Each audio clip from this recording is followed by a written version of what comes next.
tight points race in almost every single class. There's nobody that's just running away with it. And so it's going to be interesting to see how the drivers perform in the final. Now, we've had our fair share of events this race, and so we've already had a couple of people not able to finish the day today. Jose Garcia, we wish him well as Sebastian Velasquez. We wish both of them well. They were injured today, and so we're anxiously awaiting some sort of a communication from their families. And so just wanted to let them know that, you're in our thoughts and prayers, and this big racing family that we have is exactly that. It is a family. It can be dysfunctional at times, and we might see some of that dysfunction come alive here in the next coming races at the final at Atlanta Motorsports Park, one of the finest racing venues for karting in the world. And I just recently got off the plane from Germany, and I was talking to the guys out there. Yeah. We were over at Rain Freaks talking with Ray and a couple of his instructors, and they knew AMP. Well, Ray's a member here. I didn't even realize that. I was like, such a small world. And his instructor was all excited because he's bringing him out here in December.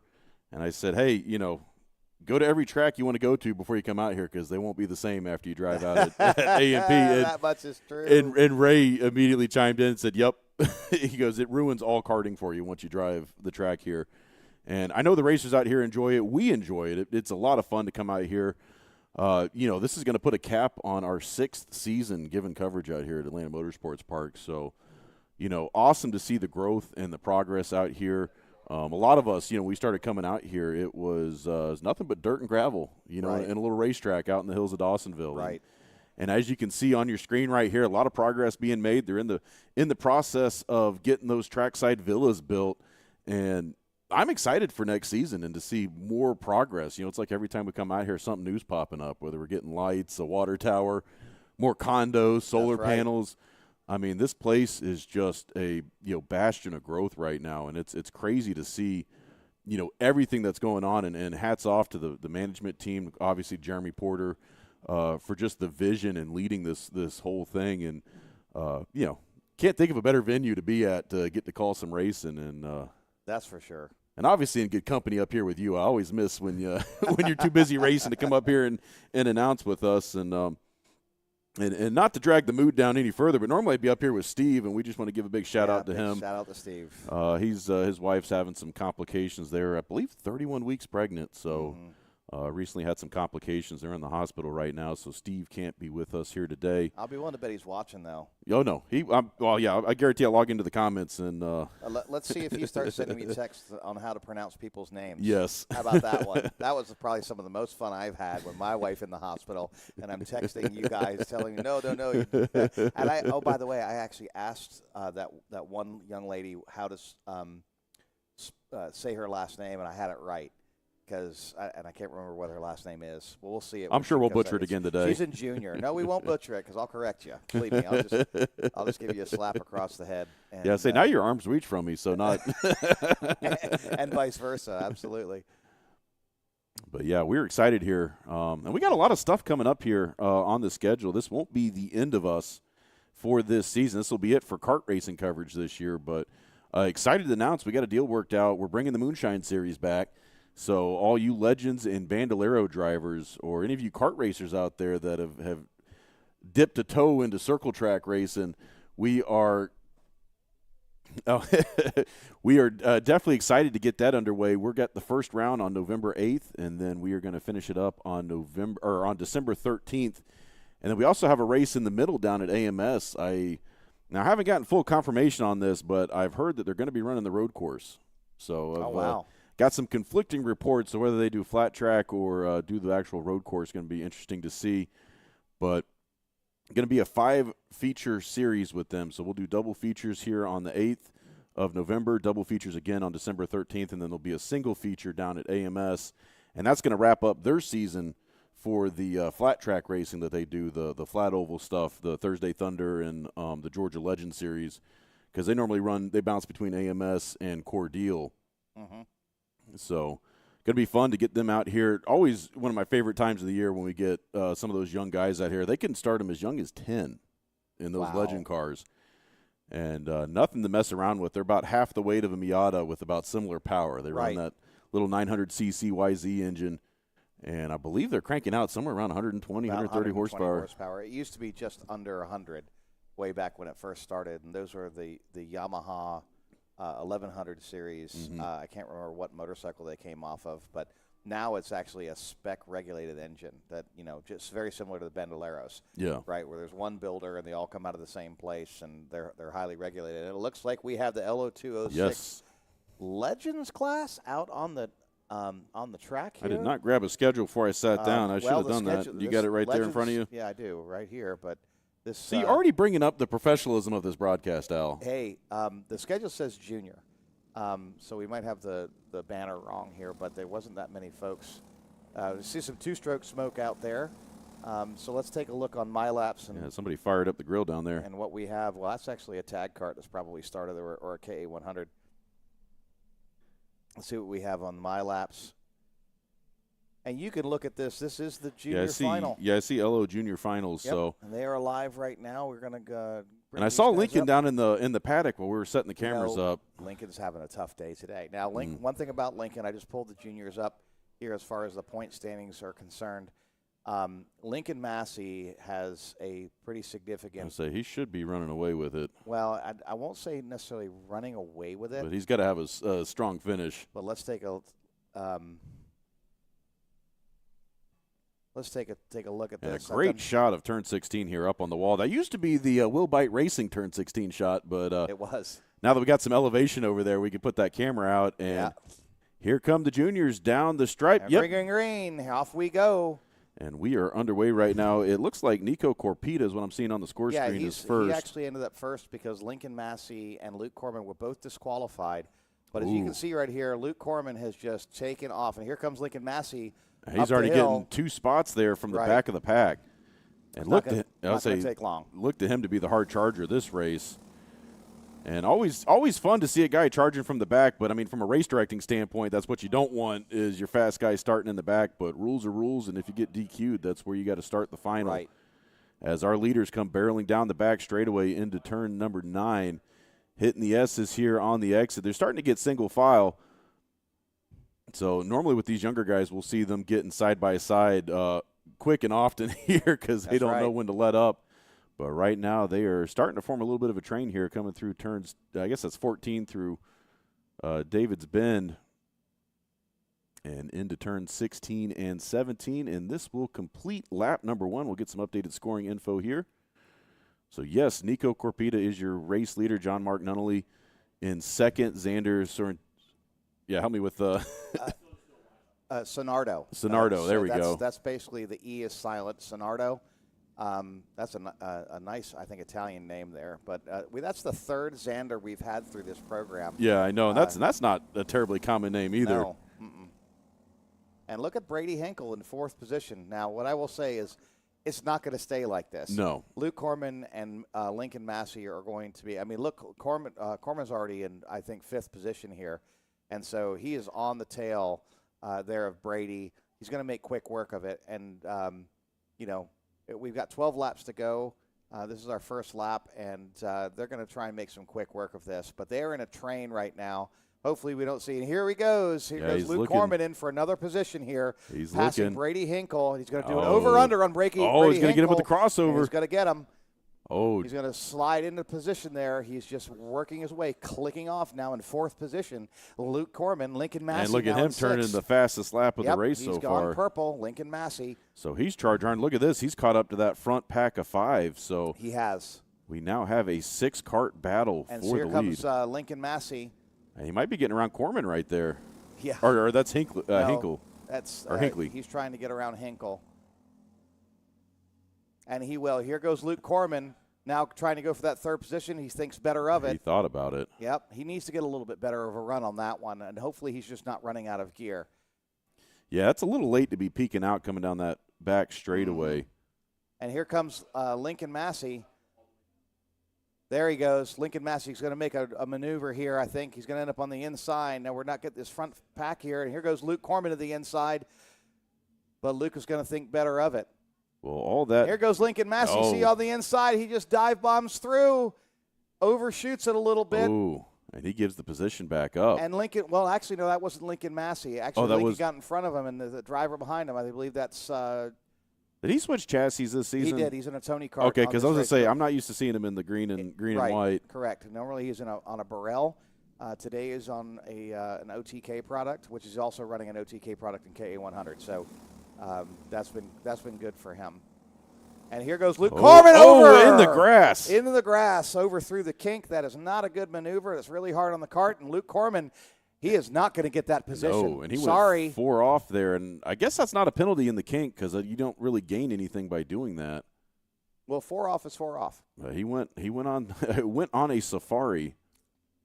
But as you can see, I believe Lincoln is right behind him now. And, yes, that allowed Lincoln to catch up. And, look, we got some side-by-side here action comes through Lincoln. 14. He's going to give him a little bump. Lincoln might have a double pass here. Lincoln might just do the over-under real quick. But Lincoln's going to stay on the outside. He's going to get goes shoved way real to the wide. outside. Wow, that was a risky maneuver for Lincoln Oh, and he Massey. almost went off again. Yeah, he did. He did. He really was on the edge And there. Xander not leaving any surface for him to stay on. No, sir. He needs to make some quick work of this. These front 3 are going to get away with Luke Corman now. And let's here see, goes he Lincoln looks Massey. to the outside. Who looks on the outside going into turn 4. Is he going to be able to make it stick? That's a negative. That might cost him. But look at this. 3rd place, Luke Corman trying to make the move coming down the back straightaway. Sure is. He's on the inside. He's going to he cut do back it? inside. Not Ooh. going to happen. And we are almost at the halfway point. We're on lap number 4. This is a 12-lap contest. They didn't shave any because I know we were a little bit behind. Yeah, I don't didn't think. shave anything. Here comes Luke Corman again. Oh, he's looking to the Looking inside. to the inside. Is he going to get cut off? Are they going to bump? They bump. Oh, they touch. Oh, wow. That was wheel to wheel. That could have ended up really bad there for Luke Corman. Luke Corman's going to go for the crossover. Here he goes. He's going to stick that crossover. He is now ahead He's of got John to shut Mark the door, Nunnally. but Nunnally still has a tire up on him. But Corman's going to be in position. And Look Lincoln behind. Massey, look at Lincoln Massey going to the inside there, shoving his way forward. And he gets around. Well, he was already around Soren. I'm going to butcher this. Sonardo. Lincoln Massey going to the outside again. He might learn this lesson. He could do an over-under there. And let's see as they come down the hill. And they are going to get single file here. But look at Corman looking to the inside. He's going to try and get around to Corpita. And he knifes it on the inside, but is Corpita going to get him with the crossover? A little bit of bumping and rubbing. Touch. Whoa. They touch. Corman touches it. And look at my that. gosh, Lincoln Massey, Lincoln 2 for Massey 1. into the front. Lincoln Massey now going for the pass. Oh, my gosh. They got together. And that was Cernado got around Massey, but now Massey got around Cernado, so he went from 4th to 1st in 2 turns. And they are bumping and grinding going down into turn 16. Oh, man, if Steve was here right now, we'd be getting a do. Lincoln Massey. Right. Lincoln Massey in first place, John And Mark Nunnally. it only took him half the race to go from dead last to first. Yes, that's great. And And quite frankly, he didn't have any help. No. So, again, this goes back to the skill of Lincoln Massey. Now, look at Corman getting left out to dry there in the back. Yeah. And look at Nico Corpita. Nico Corpita is now all the way back to 6th position. That's I'm a tough imagining break those for him. carts are not seated right now after that contact. No. Because they went from 1st and 2nd all the way back look to where Luke Corman yeah. is. He's in 5th position. That was a real mix-up there, and Lincoln managed to thread the needle. It was unbelievable how he threaded the needle. He laid back and just watched it all unfold in front of him and just shot by And now him. he's got clean air in front of him, so expect to see some fast lap times coming out of Massey now that he's up front. Yes, absolutely. He's running his best lap so far is a looks like 102.553. His last lap was 103.197. A little bit slower. Look at that. than He John just Mark dropped about a Nunnally. half second that last one, so Yep. 102.7. Yep. But we're looking at best times. That was way better than Yes. his last 103.1. Wow. That's unbelievable. And now the action's starting to heat up behind them for 2nd, 3rd, and 4th. You got John Mark Nunnally, Luke Corman, and Xander Sonardo. Yeah, but see, if you look at Nico, Nico's got a gap, but he's keeping his foot in. Whoa. Look at that. Wow, and a spin around into the barrier. That's, And I there believe, goes John Mark Nunnally into the barrier there. And he is not going to be a No, happy he is camper. not happy about that. Yeah, that's John Mark Nunnally. Sure is. Dude, get back in your cart and start it. Yeah, no, he can. You That don't was have not any a damage. He just kind of knocked into it. See if you can keep going, baby. and tough break for him. So here's the thing about John Mark Nunnally in the points. John Mark Nunnally is number 3 in points right now. John Mark has not had a great season as far as finishes, but he's been really consistent. Looks like they just got the 2 to go.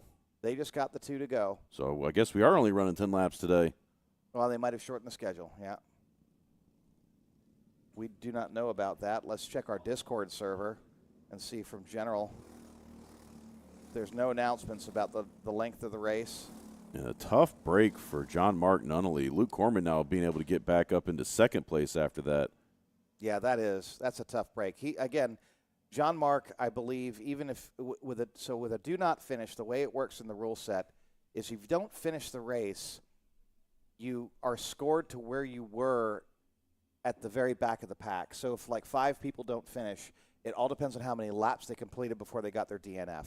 And so that's really important to know when you have a DNF. Either you need to try and get back on it, or you need to just take the gamble here. And we'll try and get that replay back up here, but we're going to be white flag last lap to go, so let's – And it's the Luke Corman, Lincoln Massey show here in front. Everybody else and Corman's is way behind. already caught up to Massey, so – yeah.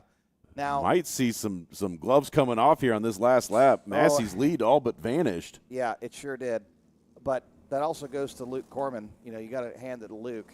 But Lincoln's got a couple of cart lengths here in front of him. Let's see. Well, Corman ran the fastest lap of the race that last time, so he's on a charge right now. Yeah, he sure is. He's going for the pass. He's looking there. to the inside. And guess what? You know what? I'll just tell you right now. Is Lincoln going to set him up for a pass in turn 16 again? It's his signature move. Let's see. Let's take a look and see what happens. Lincoln goes to the outside. He's going to do a crossover up the hill. We're going to get a similar finish to last year. And Luke Corman is defending. I'm not going to fall for that one again, Lincoln. No. Let's see what happens here. He goes to the final inside. Turn. He looks. Outside. He's going to do a crossover here, but he doesn't quite have the gap. Oh. It's a drag race to the finish. Who's going to get it? Who's going to get it? It's going to be Luke. Oh, man. Luke Corman, wow, finally Gets beats him Lincoln Massey with out. the last lap pass. And best of all, the 2 of them are not in the fence, just like how it finished last year. Yes. And that was scary, right. too, because that was the last race of the season, and not the way you wanted it to finish, but Corman gets the win. Dominant performance there. We saw that contact on lap 6, drop them all the way back, and he had to fight again to get back up front and gets the pass on the last lap. And check out that sportsmanship there. Lincoln getting out of the cart, immediately giving him the fist bump. It's what you like to see, and I think we're going to see if we got that replay. Do we got it? Yeah, I see Mikey shaking his head. Yeah, we're going to see that contact. I believe that was lap 9. I mean, that was ugly. That got ugly, and Lincoln completely took advantage of it. And let's see. Look at these guys come together. John Mark Nunnally goes around. That was the lap 9. And I think he had a tire on the rumble strip and just it came around on him. Wow, that was a good race. Yes, and that is junior. So let's talk about points. We have Lincoln Massey. Let me do a couple calculate of the drop. So Lincoln Massey is really hilarious. He missed one race, and this is his drop. The second drop is. So let's take a look at Luke Corman. Has also only missed one race, and he has either been first or second. He has been first once. He's dominated second. And there's that off-road. So let's take a look here. They are 100 points away from each other. Lincoln Massey, and this is all unofficial. I don't see any DQs so far or any tech issues, but this is all tentative. And it's looking like Lincoln with 1,200 and Luke Corman with 1,100. John Mark Nunnally. Well, today would obviously be a drop, and then you drop his other one, his other low score. Yeah, which would be a 155. So let's take a look at him. And let's just assume that it's a drop so he gets 0, right? And let's do a drop on that one. So John Mark Nunnally has locked up third place with 1,000 points. And these are unofficial until until tech and penalties are assessed. That's correct. Now, what I will say here is he has 1,000. He might get bumped by by Hinckley. Brady. by Brady. Let's take a look at where Brady ended up. And he finished 5th. 5th. So that's 160. So And race directors in here evaluating this replay. And that's also his status today is also a drop. So he stays where he is. So it'll be 4th. At 4th position at 985 points.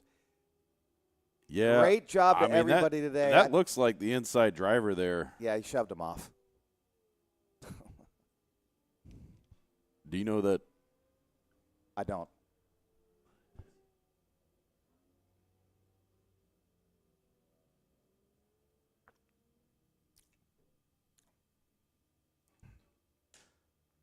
Well, that's why we're not race directors. Don't want that job. It's a tough job, but somebody has to do it. See, I like being race director when we do the downforce battles at Lanier because points don't really matter, and we just get to talk crap about everybody's cars the whole time. So, and we have got somebody from LCD Racing out there underneath the Aiken Racing tent.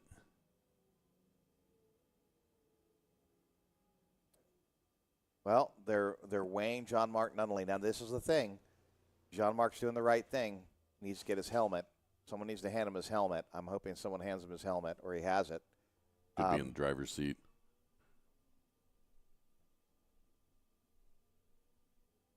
Gave him the thumbs up. John Mark Nunnally has weighed. And so John Mark, I don't think he has the tech, but he is at least weighed. And you know, his DNF gets him last position.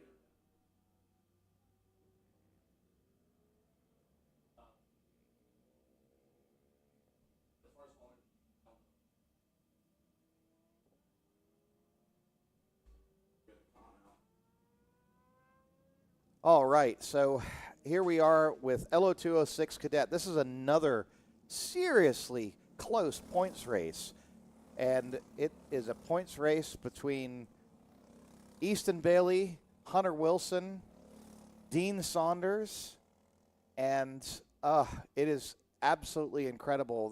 These kids have really come together, and Alex Schomer as well. I apologize for that. So let me get these stats up.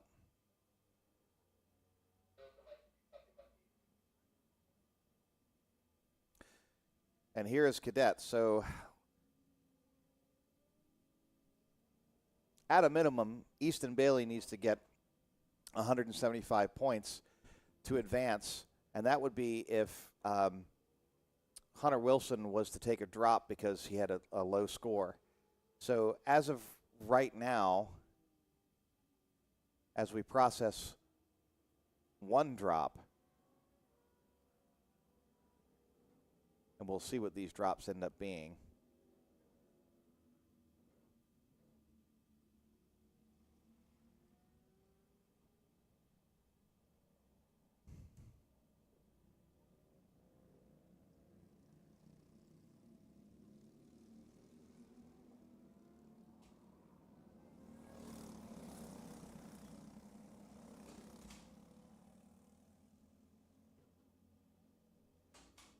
So as of today, processing one drop, the low score, right now we have Alex Schomer ahead at 1,130 points, with Hunter Wilson in second with 1,030 points, Easton Bailey in third with 1,025 points. Oh, so They we are got 5 points. we got another barn burner on our hands Correct, right now. we do. I got a replay from the start here. Now, Dean Saunders has missed a lot this year. Let's watch this replay. Oh, here we go with are we doing a replay? Oh, and we've already oh, wow, look at that. We had some contact there. It looked like Easton Bailey. Yes, it looked like Easton Bailey made some contact and nearly went over. Woo, that was a little scary. Whoa. Yes, but and he it looks like he just a little touched the wall. sideways. He touched the wall. He's okay.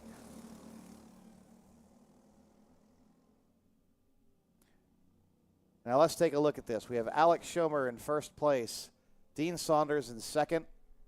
Now Alex Schomer is running 0.2 of a second slower. Dean Saunders just set the fast lap for the day. But if Dean Saunders does the right thing here, he'll bump draft with Alex Schomer. If he catches back up with Alex Schomer, actually it looks like he's already passed Alex Schomer. Alex Schomer is going to go to second Now, position. one thing I got to ask you, Al, because, I mean, obviously you got your a better pulse on this. How has the change in the track affected these guys out here? Because we got a lot more barriers. We got the big wall now. Yeah. How is that messing with the drivers on track? Because it's still the same track, but you feel like you're in a tunnel more. That's absolutely true. You see that intimidating, especially these kids. They see that intimidating wall there at the end where you had tons of runoff before, and that's temporary right now. But, yeah, so there's a lot more like John Mark Nunnally. If that had happened 3 months ago, he would have spun around into the paint, and that would have been the end of it. And there would have been right back up. So let's take a look here. We have second, third, and fourth all wearing their Wilbite colors, and that's Alex Schomer in second, Hunter Wilson in third, Easton Bailey in fourth. And Bailey turning the fastest lap of the race last time. Yes, absolutely. He went purple. So Easton is really flying here. Let's see if he can take advantage of that speed difference and start to work his way back through this field. As right now everybody getting a little spread out, kind of getting settled in right here, that race start, as you saw in that replay. Yeah, that was a little scary there. And that'd definitely shake your nerves there if that's happening to you right on the opening laps. And look at that, Dean Saunders turning the fast lap there on lap number 3. So we are 3 laps into this 10-lap contest. Saunders leading the field, Schomer right behind him, Wilson in third, Bailey in fourth, DeFeo in fifth, and Robert, I don't think he ever took to the track. I'm not seeing any scores there for him. So we are already down to a 5-cart grid. And look at this little passing Easton action. Bailey trying to go after Hunter Wilson there. Looks like he's going to go for the pass again. Is he going to do a late break? No, he's going to jump right back behind Hunter Wilson. He tried but wasn't able to. He is putting the pressure on Hunter to get by because well, if you don't, the race will get away from you. Here he goes. Give him a little bump draft. He has the speed. He has the speed on him. Wilson doing a good job driving with his elbows out right now. He sure is. And every time he makes the charge, he's been able to cut it off. But by doing this, they're letting first and second are starting to pull away. They're starting to pull away. Alex is just starting to pull away here. He needs to give the tap on the helmet and start working together if they're going to make something of this, because the more they fight, the harder it's going to be to get any further position gain. Well, let me just tell you, Easton, this is his first season. Oh, wow. And so technically this is his 8th race. He's been here for every single race. He is putting in the seat time. And here he goes around Hunter Wilson. He's right up beside Hunter Wilson. He's got that pass clean. He's going to squeeze Wilson, Hunter Wilson. I think, might have a little more speed. Easton backed out of it. He actually had that. And he Wilson, 100% had that. Yeah, Wilson just drove it in deep and was able to cut him off. Yeah, and I think Bailey just being alongside and being slightly offline, he just hit that braking zone a little bit sooner. And Wilson doing a great job playing defensive. Yeah, he is. But look at this. Dean Saunders, he's just pulling away. He is pulling away. 101.679. He's running now 0.4 of a second. Oh, look at that. He's 0.6 of a second faster than Alex over Schomer. half a second that last time. So he is putting ground on Schomer. But right now, Schomer about similar pace to Wilson and Bailey, so not really able to pull away from those two guys. But right now, we've just been watching the battle for third and fourth. Wilson and Bailey putting a show on right now. And let's see as they come down the back straightaway into the kink again. Easton Bailey poking his nose out again, looking for that space that he can get in there and pass comfortably. And he's going to stay in line this time as they make their way through turns 13 up the hill That big blind sweeper, one of my favorite turns on track. And they are still going to be third and fourth. Not a lot of action happening right now, but these laps are winding down. They just hit the halfway last time, so it should be 4 laps to go.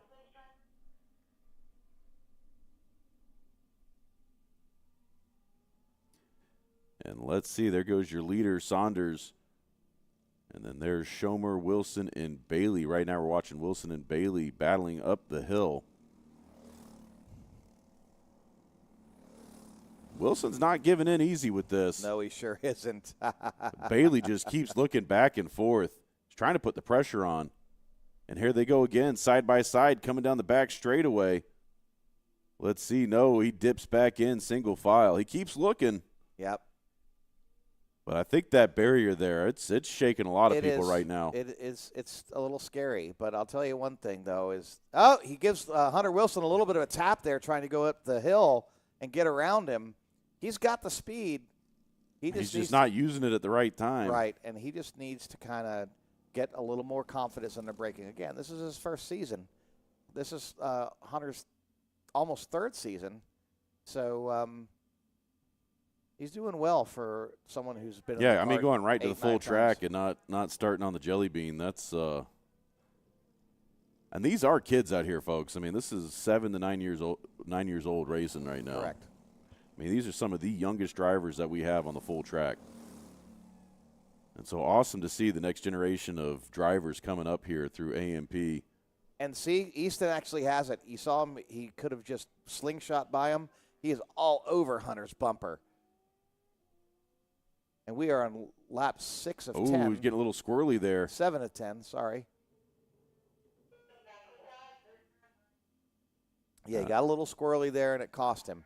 And I wonder how tire wear's being a factor right now, because he had his bumper on him through that whole turn, and then his back end started to squirm out. Mm-hmm. Well, the track's also, you notice the sun's gone away. Yes. And the track's starting to cool off. And so the tire pressures as they went out at the beginning of the race probably are a little too low.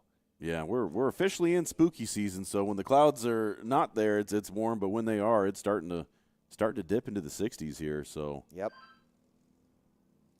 But right now we are 2 laps to go. Let's see if Bailey can get the move and work his way onto the podium. Because right now we've been watching second, third, and fourth, mostly third and fourth. And here goes Easton. He pokes it in there, but so what Easton actually needs to do is he needs to lay back a little bit. Yeah, he needs to have some more space. Coming out of 4, if he lays back a little bit, he'll be able to get the slingshot at the bottom of the hill going around Hunter Wilson. And he could have got that. You see, he's pulling up on him there, and he's having to back off. Yeah. And, I mean, Bailey's going to be content to let him just follow, right behind him because Bailey's staying on line. Yeah, he is. Bailey to the inside. He had a little bit there. He's going to tuck back in behind. It's the last lap. Let's see if he goes for it. Let's see if Bailey gets some confidence and gets going here. It's now or never, 1 lap to decide this. And this is for all the marbles here today. Alex Schomer has just put his head down and said, no, I think we're just going to run. But they are together. You see Hunter Wilson bobble it just a little bit. Easton Bailey, once again, he's a little too close, but he might get a run on him. He's got the gap now. Let's see if he can close it. No, he's not going to get a run. He broke out a little bit too early and got the hand of God in his chest right there when you have that big piece of air pressure. And look at that. He just pulls right up into him. Right up into him through the S's. Is he going to be able to make a crossover here? If he goes to the outside, then goes to the inside, he's going to make he's going a to crossover, try. But he decided to stay behind him there. So I think Easton is probably going to settle for 4th position here. Let's see. One challenge. Final turn. Can he make it happen? Oh, here comes Hunter Wilson in for Alex Schomer. He's trying to put the pressure on Schomer, but here comes look. Easton Bailey. Oh, nope. He tried to rake it in. He did. So that is our final. And that's going to put a cap on the LO206 cadets. So let's take a look at our point standings. And we have got a special guest up here in the booth with us, putting the headset on. Got Mr. Sean Hayes, membership director here at Atlanta Motorsports Park. A special appearance from the last place shifter racer. Well, I kind of, when I found out Steve wasn't going to be here today, I kind of just talked to everybody I could in the paddock. I said, please save me. Come up here. They don't want it to be just me in the booth the whole time. So appreciate you coming up here, Sean. And, yeah, you were telling me a little bit before this race about the shifter cart field you're in. And yeah, you said you're running pretty quick today. So we have 3 pro drivers and then me, kind of the club racer. And normally when we have some more of the club racers out, I look like the fastest one of them. Today I just look like I'm completely on my own for a practice day. But the weather could not be better. The track actually feels fantastic. We're seeing all the times fall. And it's been interesting. Like you were just mentioning earlier, kind of the walls and some of those visual references changing. And for me, I think it's actually helpful. So when you get down and you see those backdrops, your depth perception has a little more to go off. And especially back in turn 9, those orange and white, those temporary barriers, well, they're striped like braking zones. So it's 2 white, 1 orange. And I've been using those as my braking markers all weekend. So I think a huge help. Well, that's good. I know me barreling down the back straightaway, I see those barriers. I'm like, I don't want to lose my damage deposit. Try not to smack them. Basically the same thing going through my head on the Nordschleife, so just there you go. Keep it out of the wall. And right now we have got the tag seniors on track, so getting their warm-up lap in. We should see them start to grid up here. I can see them on the preview screen. They're coming around turns 13, so should be in our view here soon. Great drone shot there from our fearless drone pilot, Jeffrey Farver, Lumicube Engineering. He's been flying with us, I think, for about 4 seasons now. So same with Daryl Cannon, our other pilot. He is on the FPV, although it looks like he's down doing a battery change right now. But it looks like we're actually going to be doing a split start here. So we got seniors up front, masters in the back. So we've got four tag seniors up front. Looks like we got Oz Cheek the fourth, Leonardo Paredes, Caden Butler, and Rylan Crosby there in tag senior. And then behind them, it says Jose Garcia, but I'm pretty sure he is out because that's what you were saying earlier. So it looks like Lucas Donahue, Eugene Panenko, Kyle Clark, Josie Davis, Chris Butler, Craig Foster, Ian Drennan, John Dixon, and Sean Atkins. So that's going to be your tag master field. And, well, we'll cover whatever race is more interesting. Once this thing gets underway, we'll try and find where all the action is happening. Normally we're kind of a follow the leader group, but, these tag seniors, they pull off pretty quick. And, look for Oz Cheek and Leonardo Paredes to be duking it out, much like probably going to be seeing Eugene Panenko and Lucas Donahue here. So it looks like we've back got in the Masters. The Masters already under green. There we go. And off we go with the seniors. I think that was the seniors are already off. This is the Masters here. That's the larger group. And, look at this. Already of contact are there going through turn 1. 3 wide coming down the hill. Great shot of the corner worker there as everybody comes barreling back up. And, yeah, these guys are already dusted up here in the back of the tag master field. So, and there you can see Eugene up front, that purple Kart Freedom uniform. Always easy to spot him from the sky. And he's starting to pull away a little bit right now from second place, Kyle Clark. But that's unofficial. We'll have to see once they cross the stripe. We're seeing Oz Cheek right now in the lead for the senior division, Leonardo Paredes behind him. But we're watching the Masters as they come around turn 16 and 17 down the front straightaway. And that is Eugene Panenko, Kyle Clark, Ian Drennan, and Lucas Donahue is going to be your first, second, third, and fourth here in the tag master division. And as your front 3, really the whole group starting to spread out here. That's the thing with tag senior and tag master in general. Those 2-stroke carts a little bit more finicky, a little bit higher skill gap. So you're not going to see these guys hanging out with each other as much as you see the LOs. But look at this, a little bit of passing action. I believe that was Donahue getting around Drennan, but we're going to have to see as they come back by the stripe. And great shot. You can see that wall there. It's quite an impressive structure they've put up in a short amount of time here. But almost equally as impressive, all the teams that come out here and set up. And seeing those tents grow over the season as well. Yeah. And so that was actually Sean Atkins getting around Craig Foster that last lap. Really nice move. Yes. You can see they're falling in line now. Really clean race so far. A couple of side-by-side moments. We had one driver back out through the kink last time around, but really a clean race so far. We'll see who's got the here's pace. some passing action going on. Couple of passing actions there. He went real wide. Yeah, he sure did. That was full send. And I believe that was Drennan, but we're going to have to see again. It's hard with these split class racing because we only show them, as they run on track.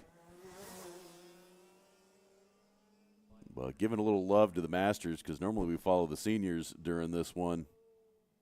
And that was Atkins actually getting another position, getting around Donahue. So he's kind of your hard charger right now.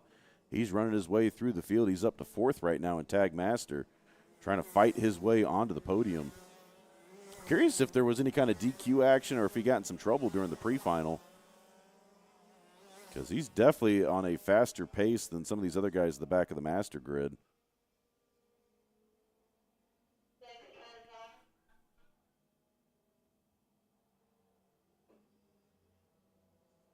And so I think we're going to try and break off here from these guys for a second, give some love to the Tag seniors. As there you can see your seniors. There goes first and second, Oz Cheek and Leonardo Paredes. They're still hanging together pretty good right now. Yeah, they are. Almost like the bikes up there on Main Track. Got that precision track day up there. So we'll see. The lap times are really close. If Leonardo can pull into that draft, this could get they can get really interesting. And we're not used to seeing Leonardo run this far back in second. Normally he's up there either in the lead or side by side. So I'm curious to see. This would be a good place to really get deep on the brakes, try to close some of that gap. But Oz Cheek, he's one of those pro drivers and shifters, so tall mountain. If Leonardo Paredes is going to get around him. He is a cool, calm operator. Yes. He is. So he's keeping him just far enough at bay that he's not going to quite get that draft here. And great shot from the Killboy turn 4 cam. We salvaged that camera from his RC truck. Oh, I remember that. Yeah.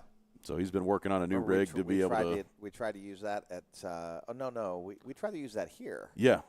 And then we also were having tried some the range onboard issues at Lanier. Remember? Yes, and it worked for the most part at Lanier. Yes. But I imagine whichever driver had to hold that unit on their helmet was not fun. Yeah, who was that? It was Let's Go Brandon. Oh, yeah, pretty sure Brandon and I think Danny May also had it Mm-hmm. for one of those. So we can see there, that was Oz Cheek stretching the lead out to about a second gap now. Coming back into Master, Eugene's got a nice lead, starting to get comfortable. And we're seeing Kyle and Ian turning really similar lap times. That might be the battle for second and third. Yeah. And that's probably the battle we want to start looking at here, as it looks like Oz Cheek's kind of pulling away here. Making our drone pilots put in some work right now. Beautiful thing about having this drone is it can go about 80 miles an hour, so quickly able to just about face and go find another battle. Right. They can go and get to one side of the track to the other very quickly. Course limits are very different. Yes. Yeah. Well, one of the technical obstacles we had to hurdle with this season was when we put the lights up. Right. It started affecting the way our wireless units, because they kind of act as big. The signal bounces off the metal pole and it creates a lot more interference in the space. Well, but they're also grounded. Yes. So they'll absorb the signal and shine at the ground. But fortunately, we got it all figured out here and been able to bring you such great coverage this season. Not trying to pat myself on the back here, but we. I'll pat you on the back. There you go. We do a lot with what we have and try and bring the best coverage we can. And we really do appreciate you folks at home tuning in. And, of course, to all the racers here, too, because I think the main audience is all these guys get done racing, they go home, and they want to review their stuff. And I get more text messages after the fact. Exactly. Unless it's me watching live.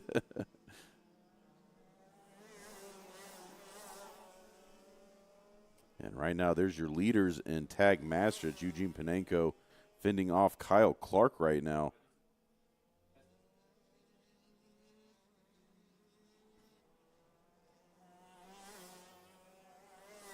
That might be a little further back. That might be Drennan and Atkins. I just saw that purple. Yeah, because there goes Eugene, Kyle. So, yeah, that's Drennan and Atkins. That's right. So, Atkins charging up. That's who we want to follow there, that battle for third and tag master. And looks like we have 2 to go here. I didn't see a 2 to go signal, but we are on lap 8. So if you are in tag rookie or tag cadet, hopefully you're on grid. Yes. And look at this. They are practically on each other's bumper coming down the back straightaway. Is that Atkins pulling in the 96 cart? Yes. It's just about time to make a move. He's got the faster best time, so maybe he's saved some pace here. And as they come around 14 here, they should come into your screen here at the bottom. And this is probably going to be the last lap. Let's see. Yep, white flag is out.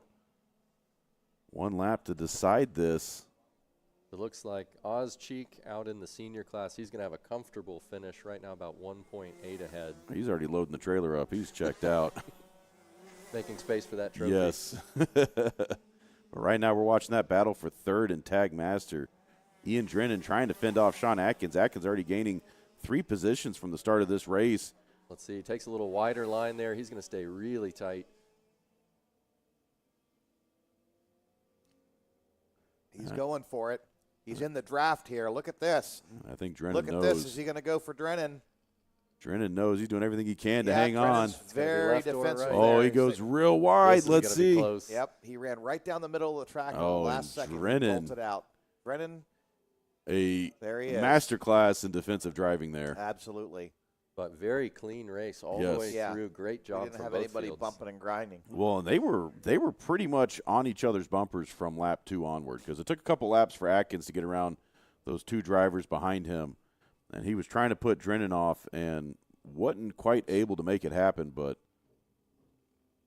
I think the 2 of them were the closest battle all race out of everybody. Yep. You know, and then hats off to these guys. A lot of clean racing, doing some, definitely what the safety crews and race director like to see. I think that Jose Garcia's little problem has softened everybody.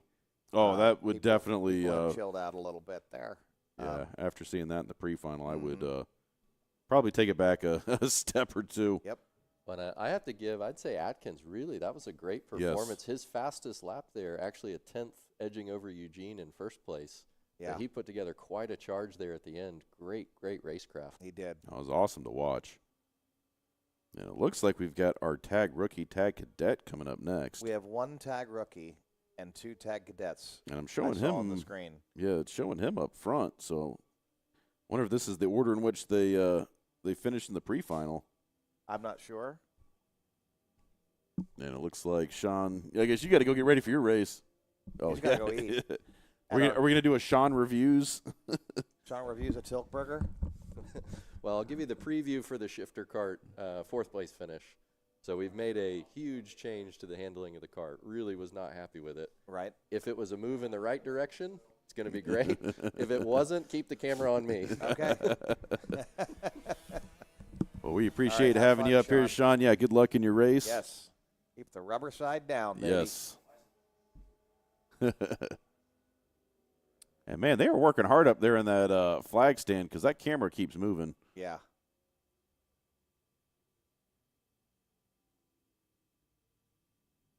So we have our tag rookie, tag cadets out on track right now. They're getting ready to do a start.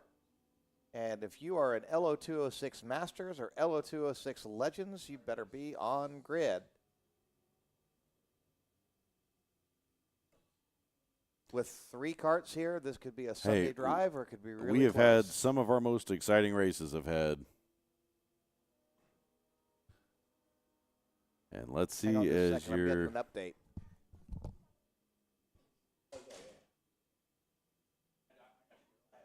and they're going to get the wave around here. So race director didn't like what he saw with that, so they're going to try it one more time.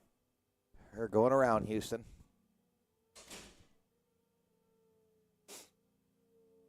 And we'll have have to see. I guess that's your cadets on the bottom row. No, because that's rower on the outside there. So Number 77, Riot. So we've got Dahoney and rower there on row 1, and then, Wyatt rower there is on row 2. Rower on row 2. Whatever How about that that? looks like. It looks like we're green, green, green. The green lights just went off. And we are underway. So we've got Dahoney and rower tag cadet. They're the two karts in front, and Wyatt rower in tag rookie. He is your third place driver overall right now. And it looks like we have Ryan is, I keep on calling him Ross. That's his dad's name. And Now they're doing a little shake and bake here because They they're running right behind each other, giving some drafting help. Now, is there a big speed difference, Al, between the cadet and the rookies here? I know there's obviously weight difference, but There's with a these weight being and a speed two-stroke, difference. They're different exhaust restrictors between the two. One is mini, one is micro. If you want to put it into the European standard, us Americans we like to do rookie and cadet for some reason. In Europe, it's mini and micro, and so that really is just. And as you can see, Wyatt is they're getting starting to left. pull away. And so, and believe me, if Wyatt had if he was the rookie, if he had the same, see how much the weight difference. Oh, is yeah, too, yeah, he's coming up the flying hill. up the hill, right? And so I was going to say, because he was holding pretty good on lap 1. he was, but as they start to gain their speed, Yeah. they'll start to run away a little bit. You see right here. Yeah, So and you can Dahoney, see he's really pulling off. he's checking out, and I miss his green card. He used to have these bright green, almost like Chitty Chitty Bang Bang British racing green. Always made me want to sing that song. But he's got the spirit of that green in his helmet and on his sticker kit. And so Ryan Dahoney he's got 5 kart lengths right now on the second place. But, I mean, these guys doing Luke. pretty good, keeping it fairly close right now. He is. They're pretty well matched here on lap times. Yeah, Dahoney Now, just setting down Dahoney another flyer. He just pulled down a 59 second. He just went purple. And these are, again, some of our youngest drivers in this is the fastest division we have for the under 10s. And a lot of these guys, they've been racing since pretty much they were old enough to hold a steering wheel. Pretty much. And I mean, the Dahoneys have been coming up here for a long time, and they've had all sorts of different levels. They had a trailer that they pulled around, and they kind of went on the national scene for a little while, and now they're back here at the club, and we're really great to see them and doing really well. And the one thing he has stopped doing is he stopped leaning that head. He really was struggling with that earlier in the season. We gave him some feedback live here, and then all of a sudden he decided to come up here and practice, not leaning into the corners, and it's, amongst other things, has paid off. Ryan Dahoney now has gone purple with a 59.325, and Luke Rower is about 0.3 behind that, 6.94. And Wyatt is a little bit behind that. You can see now they're starting to gap it out. And, yep, they're starting to space out as you see your 3 drivers coming down the back straightaway. This is the fastest part of the racetrack, one of the longest straightaways of, I think, any circuit in North America. So yeah. It's a little deceptive because it's got a couple bends in there, but these guys really able to air out these karts and really get them going. And get them wound up. And with these, we're talking, about 70 miles an hour, give or take? No, they're not 60? that fast. They look a little bit faster than the 60, LOs. 62. They are a little bit faster than the LOs, but 70 would be really flying. The karts that do 70, KA100s, tags, the full-size ones with full-size adults, full-size engines, these not that fast. Now, when we do karts on main track, how fast these guys get? Well, I know they don't let the cadets and the rookies out there because of the age. We do junior and above, and like with LO206, and it depends which track. Ironically enough, if we do the short version of the main track, the speeds aren't much different than here. The big thing that holds the speeds back here is the elevation change, but and contributes to it at times. But Yeah, on If the you short do on the short full course. track, Yeah. that's a different story. Well, you're pretty much on the rev limiter before you even come out of turn 16. Correct. And when we have these gears, like when I did the 2018 WKA Nationals that we had here, I won.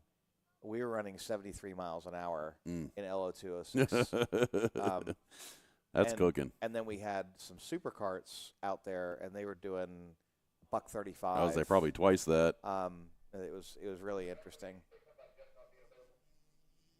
I know we had a race scheduled on main track a couple seasons ago, and I think one of our members was planning on bringing a 250 out, and unfortunately it got rain, so was not able to see that. We were able to get some Legends racing in that day, but all the carts got canceled, and I was kind of bummed because I was expecting to see that thing do about 150. Yeah, I mean, they really do fly. So here's the thing. He's out for a Sunday drive at this time, but this is where it can all go sideways. We're 5 laps in.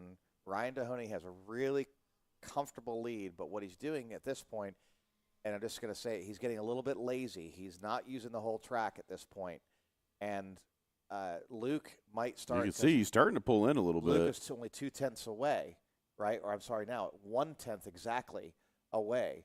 So and he was faster that last time. That's right. So he was actually faster. So Ryan is getting lazy, or he's getting tired, one or the other. He's not using the entire track, and all of a sudden he's going to have someone on his tail in a few laps here. If we go to 10 laps, we've got 4 more laps. So everything can go sideways for Ryan Dahoney if he doesn't kind of put his head down and focus. And I would hate to see that. He's got a really comfortable lead here, but use that whole track and keep on trying to set your basically best qualifying time every single time without pushing it really hard. And that's what he can do. But, yeah, you can see that gap starting to close. Just every so little bit, right? I mean, it's I flipped. mean, we're going to be 3 to go next time by. Yep, he's 2/10 faster. Luke was 2/10 faster that last time around. And you can really see it right here from this angle. Yeah. This might be a race here. We got 3 to go. That's right. So, and look, Luke Rauer has found some speed, 59.747. Oh, look at that. He's closing. We're talking 3 He's tenths. closing. He's I'm reeling him telling you. in. He's got him on the hook. Yep. And this is not a power problem. This is a driving problem, right? I'm looking at him, listening to those engines. They're doing the exact same thing. He just needs to start doing that qualifying time, using the whole track, remembering all those fundamentals, right? See how he's, a half cart length, full cart width all the way on the inside, and look what Rower's doing. Rower's using the entire track, and he is catching him. Yeah, he's pulling them in. Yep. Although it looks like Dahoney definitely has a little bit more gear coming on that back straightaway. Gear, it looks like going up. Yep, he sure does because he manages to pull him a little bit. But the problem is that's only a very small portion of the track. And look, right? he's just diving him in these turns. And look at that. He just cut that gap in half. 59.747. Let's see what it looks like today. They are, we're talking that's now 4/10, almost a half second He has difference. got him. So we're going to have this guy a 2-lap sprint right here. So Ryan, he might not even realize it at this point. I don't think he knows yet. He hasn't looked over his shoulder. And you can Hopefully see Rower trying to hump that thing up the hill. Yep. We got 2 to go at this point, and it's anybody's guess at this point. Rower has just kept his head down. Look at that. Literally, his head down, trying to get into that draft, making his driver look at that. See how he uses the whole track there. And Dahoney is 1 cart width, and that you see how it costs him. Yeah. Right there. How he gets that better angle, that slip angle going into turn 6. And then all of a sudden, Dahoney pulls away a little bit gearing up the hill. So that's a gearing difference. But there is a driving difference here, and it's showing in the lap times at this point. I'm hoping Dahoney can hang on to it and see how Dahoney turned in really early and Rower turned in really, really late. But Dahoney so far hanging on. White flag is out. White flag is out, man. It is anybody's guess here. Rower coming up through turn 1. He's going downhill turn 2. He's right on top of Ryan Dahoney at this point. Is he going to be able to make a slingshot pass going through? Dahoney pulling away just ever so slightly through turn 3. He had more speed. Turn 4. No, he's still on it. Are we going to get a slingshot by? That could happen. Is there going to be a race here at the end of the race between Rower's going to have to send it real deep here. Let's see. Well, look, he sends it deep. And he's wow, he slipped just a little bit, but he is catching him. Oh, this is going to be all or nothing to Is Tahoney turn going to be able to 16. pull away going up to David's Bend? Tahoney pulls away just a little bit. Oh, he's pulling it. Let's see. As they come around 14. Is it going to be a drag race to the finish here? Oh, Luke Rower goes, whoa, deep, but he actually, wow, he almost hit him. He went for it. Wow, that was aggressive. Man, that was But look how close they are yes, to the finish. Yes. I mean, we went from basically a 15-cart lead Yes. to nothing. Wow, that was a close finish. Way to go, That Luke. was almost an arcade finish there. That was some Daytona USA driving. Yeah, there he is. And wow, like we said at the start of this, we've had some of our most exciting races, with 3 karts on the grid. And let me tell you. Yeah, look at Luke. Luke is super happy. That was a heck of a drive. Yes. Ryan got a little bit comfortable or a little bit tired, one or the other. And an amazing race but by still, these drivers. he managed to eke it out in the first position. He almost lost it. Make sure to go by check, kiddo. Yeah, it's not official until all 3 of these guys have to go to tech. It's not official until it's official. Yeah, Cole's out there running tech today. I was talking to him before the race. He was our race director for a good chunk of the season. Yep. I said, at least when you're race director, you're 50% of the people like you, but when you're tech, nobody likes you. So. Yep. So right now he's everybody's favorite person down there, checking, making sure everything's legal. All right. And it looks like we've got LO206 Masters coming up. And the man himself, Dan Mitchell, making his racing return here today. I talked to him yesterday. Yeah. He took a gnarly spill at the end of last season. Not here. It was down in Orlando. Where was it I don't know.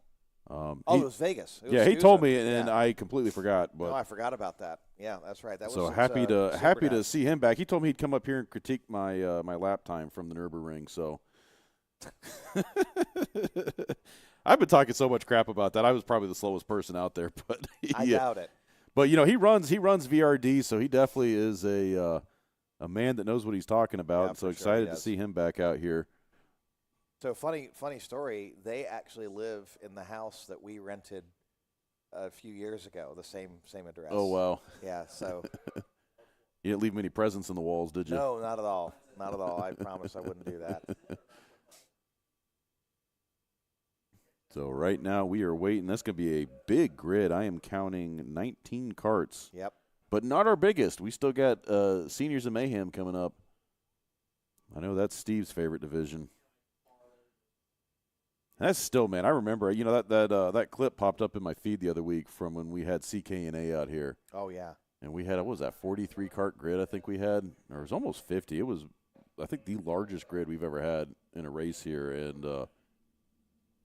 I mean, there was karts coming out of 16 and karts going into turn 1 on the opening lap. Like, that's how long the snake was. Yeah. So let's take a look at the point standings here. In LO206. There we go. We got some Masters karts and on Legends. track, so getting their warm-up lap in. In LO206 Masters today, counting drops, Tyler Swan with 1,095 points. Danny May, 1,045 points. Josh Smoker, 995 points. Jose Garcia, unfortunately, is not racing this race, but he has 915 points, so this will count as one of his drops. And so that's where he lands at 915 points. So it's pretty tight right now. We're talking 50 points between the first 2. And this is always a close grid. Yep. It is. Let's This see. and the seniors. If we look at Legends, Ken Rathbone has just done so well. This is what he says is his final season. And he is at 1,055. He's way ahead of John Dixon. Do racers and me. ever really retire?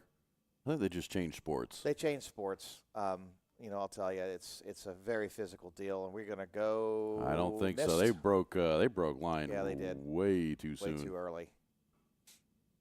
You just change it up to golf or what's that game on Windows 95 where you got to do the mines? Oh, yeah.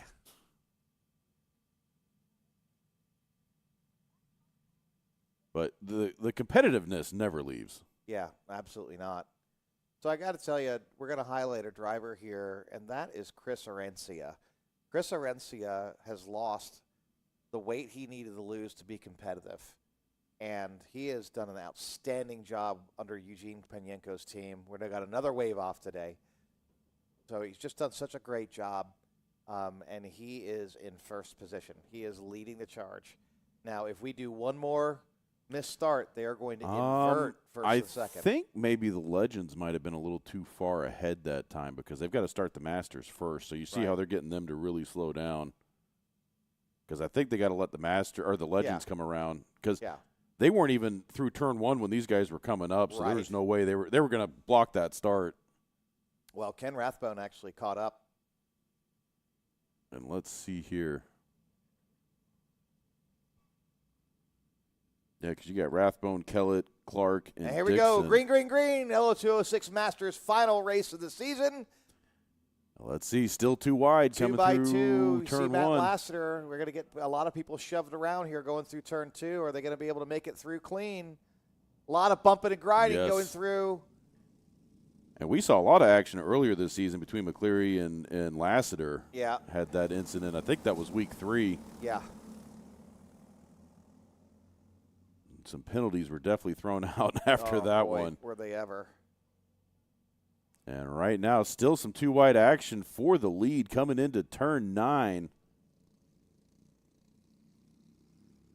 And that's Mitchell and Arencia. We're going to have to see when they hit the stripe. Yeah, it's definitely Dan Mitchell up in the lead. Mitchell up front, Arencia in second place. Looks like Lassiter's in 6th. And Dan told me he was going to put a show on today, so yeah, I know he is definitely excited to get back in the seat. I believe he's racing both Masters and Senior. Yes, he is. Lieutenant Dan Mitchell. And let's see, he leads the pack to the stripe on lap 1. Gets also the fastest time. Although expect to see that go down here these next couple laps as these karts get warmed up. And a little too wide action here in the back. Matt Lassiter, and he tried to make the maneuver there going down the hill. Trying to get around Skaggs for 6th. Matt Skaggs, yeah. He goes around Matt Skaggs. There he goes. Oh. Passes through turn 3. That is a scary spot to pass, too, because that rumble strip is real wide there if you run off. And here we go, Mitchell fending off Arencia as they come barreling into 9 through the S's here. You know, again, this is all about strategy. If Mitchell and Arencia, and it looks like the Iron Man Danny May behind them. Tyler. Oh, is he in the? That's the number Tyler 9. Swan? No, it's Danny. Yeah. Where's he at? I'm not even seeing him on the score screen. On the screen at all.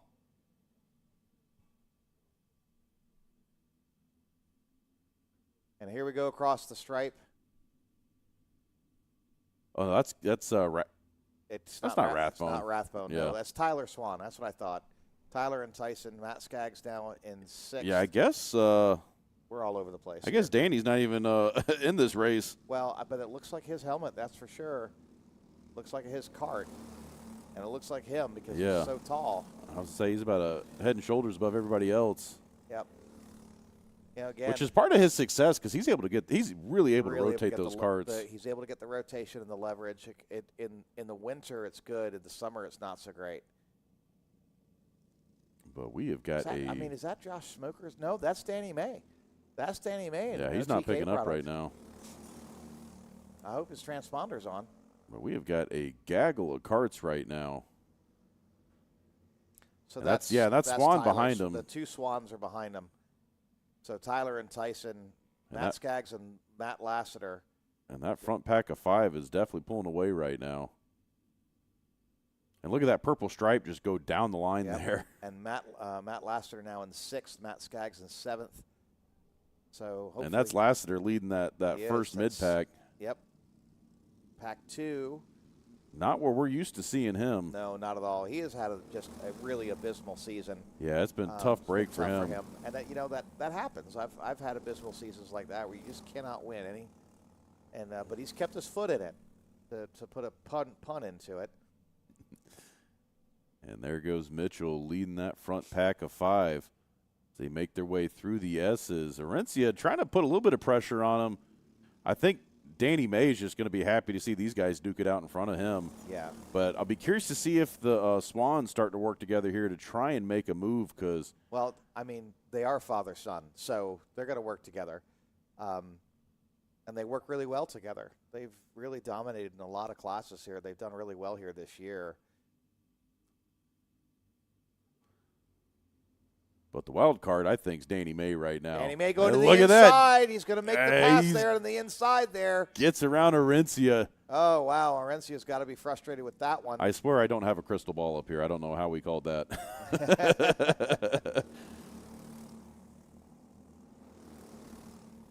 But Danny, he's got just about as many laps as anybody out here. And there, look at him. He goes to the outside of Mitchell. Yeah, Mitchell's not going to have it. Mitchell No. will race you pretty hard. And He Danny will make May you is going earn to it. get shoved. Oh, he's left back out to to dry. third, and he shoves his way back in the third position. That was a risky maneuver. They're dicing it up here early in the race. And now, we got yeah, look at Orencia. He's going to the around inside. Dan Mitchell. And he gets a clean pass through 14. Danny May going by Dan Mitchell. He's going to late break him. No, he's going to fall back in he line. thought about it. And the Swans are coming. Wow. That was a lot of dicing up Yes. there. The Swans almost walked by.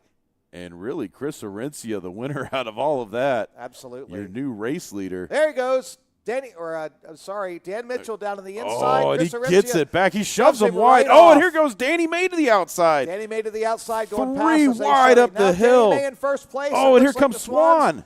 What's going to happen here? They are Oh, really dicing it up. man, Dan Mitchell. Lieutenant Dan Mitchell now First shoved back to to fourth. fifth. Or no, he's Fourth. – did we lose somebody? We did. He's fifth.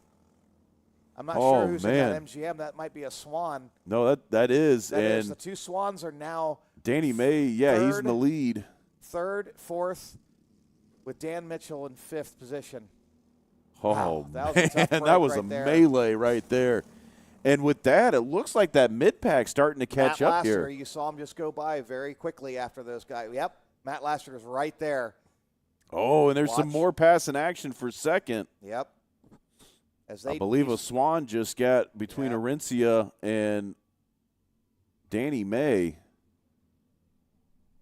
I guess they just got Ken Rathbone listed as I don't know Danny why. May right now. Proverbial third. So now Chris Orencia is now in second And you position. see the behind hand on the Danny May. helmet. Help me out. So come on, guys. We got the Swan father and son now, third and fourth position, and Dan Mitchell on a solid fifth. That really hurt. That really hurt. And look at Matt Laster coming up on Dan Mitchell. It's about to be a six-cart fracas up here at the front. Yep. But I don't expect Mitchell to sit around and take any of this. Well, we'll see. We'll see. He might be tightening up a little bit here. It's going to have a hard time getting by two Yeah. Swans. That's the tough part. When they are back to it, they will defend each other to the death. Of course, their family. And he's losing drafting help is. right now, so He's really struggling. Dan is struggling. I think he might have gotten some damage as they kind of roughed it up there. but right now Danny May is your race leader. He is finning off Chris Orencia, Tyler Swan, and Tyson Swan. And we've Whoa. already had about 4 lead changes in this race. Yeah, that's been incredible. Almost every one of these guys, except for the Swans, have been in the lead. But they are just glued to each other, bumper to bumper. You could put paper between them right now, between Danny May and Chris Orencia. And Hey, and- Ken Rathbone's in first position somewhere, probably in LO206 Legends. In Legends, he was dominating today. I wonder where him, John Dixon, are. In the top 10, though, we got David Fusco, Paul McElree. They're regulars. But Let's take a look at what happens here. Yeah, we are not pulling away from this battle Where's for the Dan? lead. They have just pulled away from Dan Mitchell a little bit Yeah, here. he's falling off these front He is, and four. Matt Laster is coming back up on him. But they might not have the time. They're getting the 2 to go.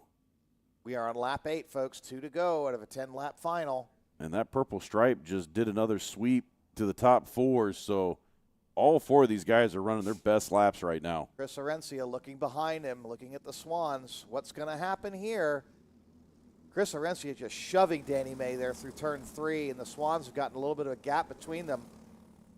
This is going to be a defensive maneuver, I think, from the Swans to fend off Dan Mitchell. But Dan Mitchell now, you're looking at 5 cart lengths between Dan Mitchell and Tyler. Yeah, they're really pulling away. They sure are. And there goes Swan, Tyler Swan, practically shoving Danny May there through the S's. That's Chris Orencia shoving Danny May through the S's. Oh, they there. made another pass. I missed that. That's right. And it's we're coming down to the white flag here, folks. There's going to be some slicing and dicing going on. The Swans are right on top of Chris Orencia and Danny May here. And Dan Danny, Mitchell yeah, is he a looks solid behind. 5th. The white flag is out, folks, and it's going to be a tough one because the Swans are going to try and pass each other. They're going to try and work together and shove their way to the front. Chris Orencia looks behind him. He knows he has to drive defensively at this point. Yeah, He's because gonna he could shove just Danny as May. easily lose the podium here. That's exactly right. You can totally get freight train if the Swans are working together. They pull away just a little bit.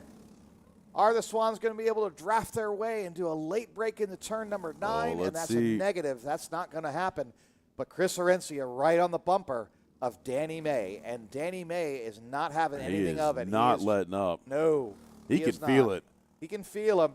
He's running really defensively here up to the inside. Oh, he looks to the Chris outside. Orencia on the outside here. They're going to lean on each other a little bit, but Danny's not going to keep his foot. He's going to keep his foot on the gas. Orencia's going to be in position. Let's Orencia's see. going to go for it. They're going to go side by side. Oh, Danny May to the gets outside. shoved now to third position. Third position. Oh, and he almost, and Drag he comes race. back, and he Danny May wins gets it. Oh, my goodness. Wow. And what was the margin on that? Danny May must have been thousands of a second. 0.006. Wow, 6,000ths of a second. Danny Wow. May came around the outside, and he had the momentum and was rocketed by. Wow. That was unbelievable. And that is what we love about LO206 racing. The race director just said that's just nuts. Look at It this might have again been on the replay. Look at this. Danny May puts the afterburners on, and he's still not in the lead with – look Boom. at that. He gets it by a bumper. Look at that. 6,000ths. Gets it by a bumper. Yeah, run that cart past tech. No. Tear his engine down. It didn't look like it. Oh, these guys kept it real clean.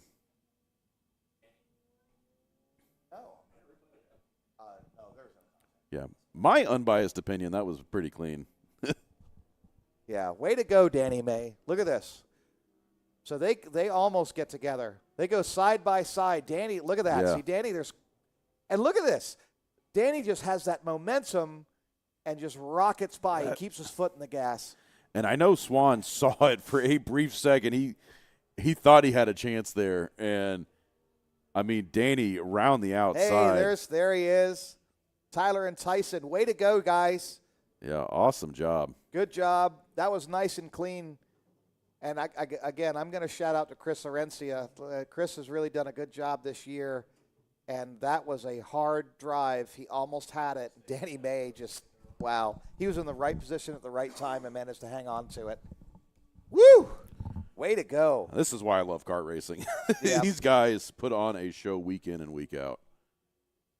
And the best part is it's good, clean competition. Yep. You know, rarely do you see some of the – I mean, we do get some drama from time to time, but, Yes. you know, these guys definitely act more like professionals, and they drive like it as well. And we're looking at the Discord server. We've had no messages out of this class, either Masters or Legends.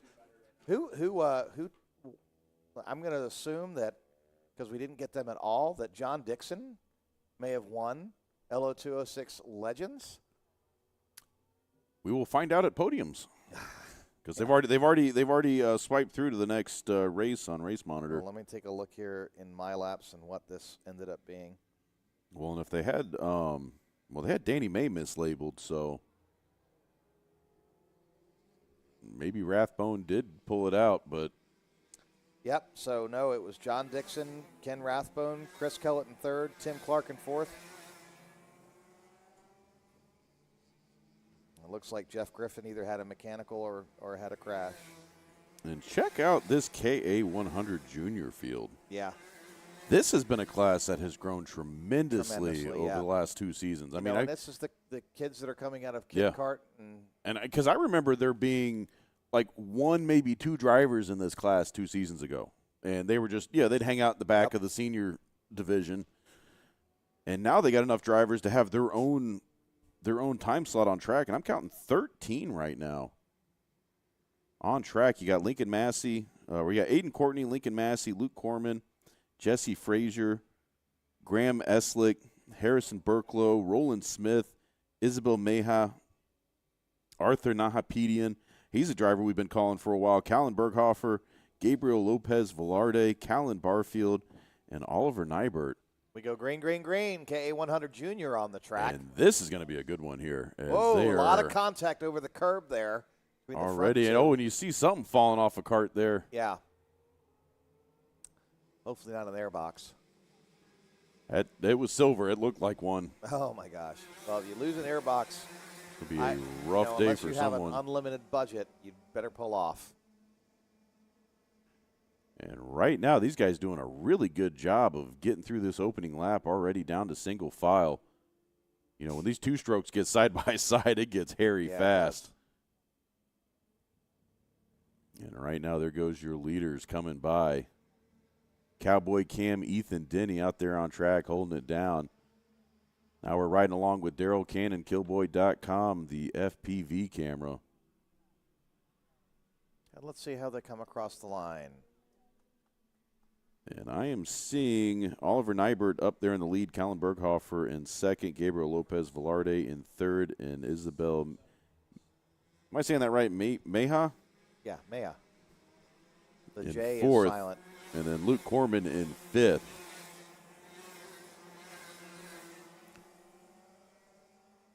And it sounds like a nest of angry hornets as they pass our trackside mic there. And look at this little passing action there coming into turn 9. That looked to be back in the 8th or 9th position.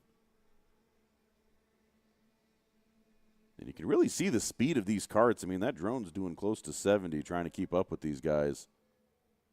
And they're just pulling away right now. Yes.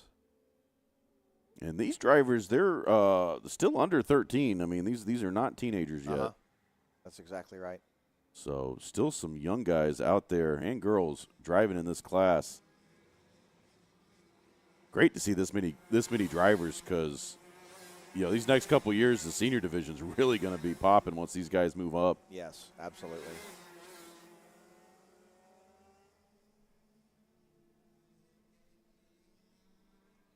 And right now we are following the battle for the lead. Oliver Nybert right there trying to fend off Callan Berghofer. And Gabriel Lopez Velarde right there in third. Don't expect to see these guys to pull away from each other. No. Callan's a really talented driver. Oliver Nybert is also a talented driver.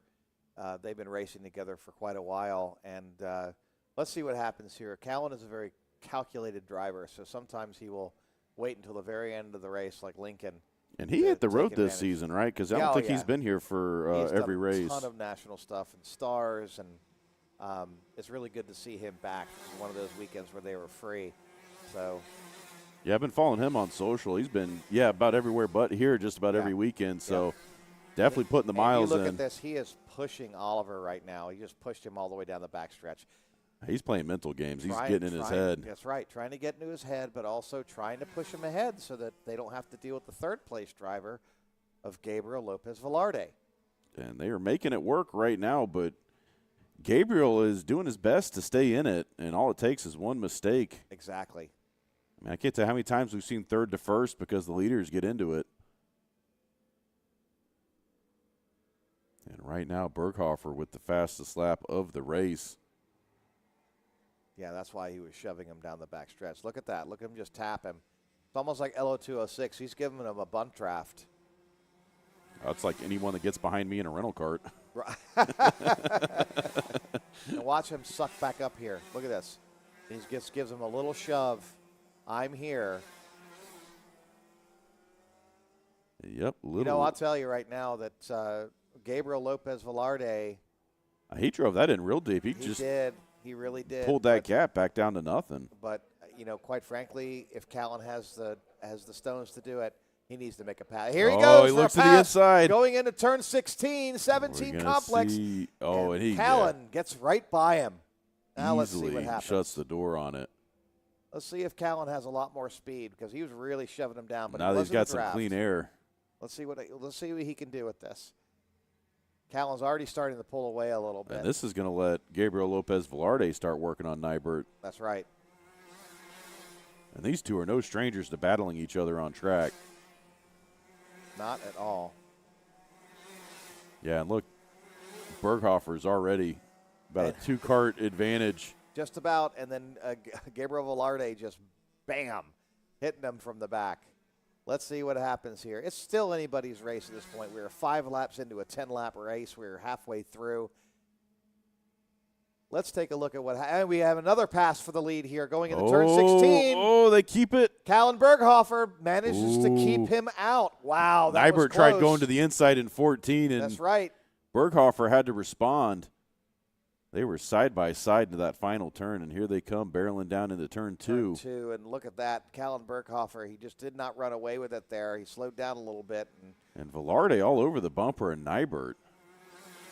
And that's helping Nybert, as a matter of fact. Helping Nybert make the challenges. So this is going to be a really interesting race. It is a 3-cart race. And here comes some hand signals going Velarde out.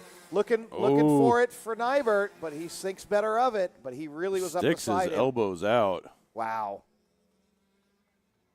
And they are still 1, 2, 3. No position change there, but they definitely were scattering coming down that back straightaway. Wow. And They're Velarde, going totally defensive there. Berghofer and Nybert went totally defensive. And yeah, Velarde almost went to the outside. He was on the rumble strip hitting that braking zone. And look at this. All 3 still 1, 2, 3. As they make their way up the hill back by our vantage point up here in the tower. As we hear them go by, it looks like, wow, there goes Berghofer. He's got quite the lead at this point. 4 cart lengths, but we're reeling him back in. It seems like he's running out of gear a little bit there at the end of the back stretch.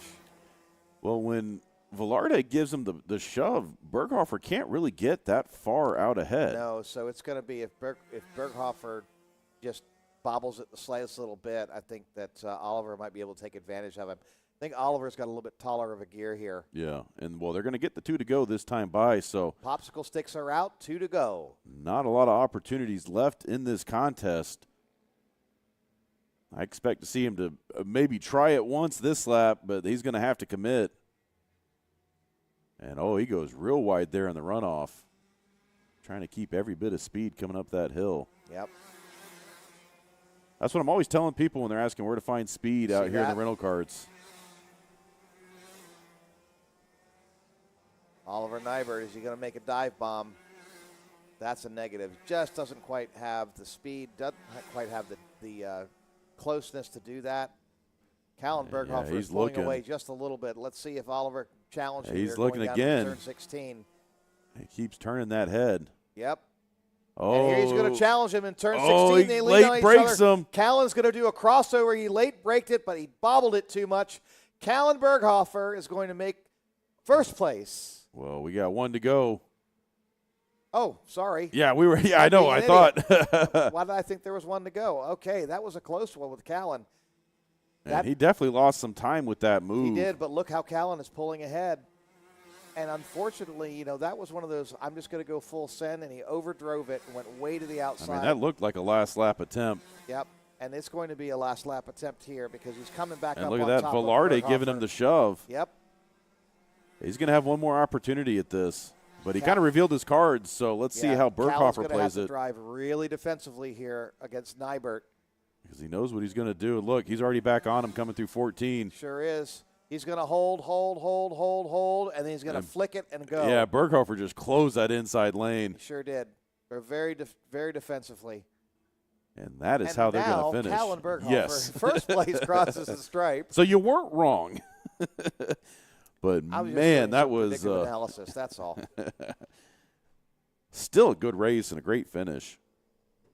And double flags in hand at the start-finish line.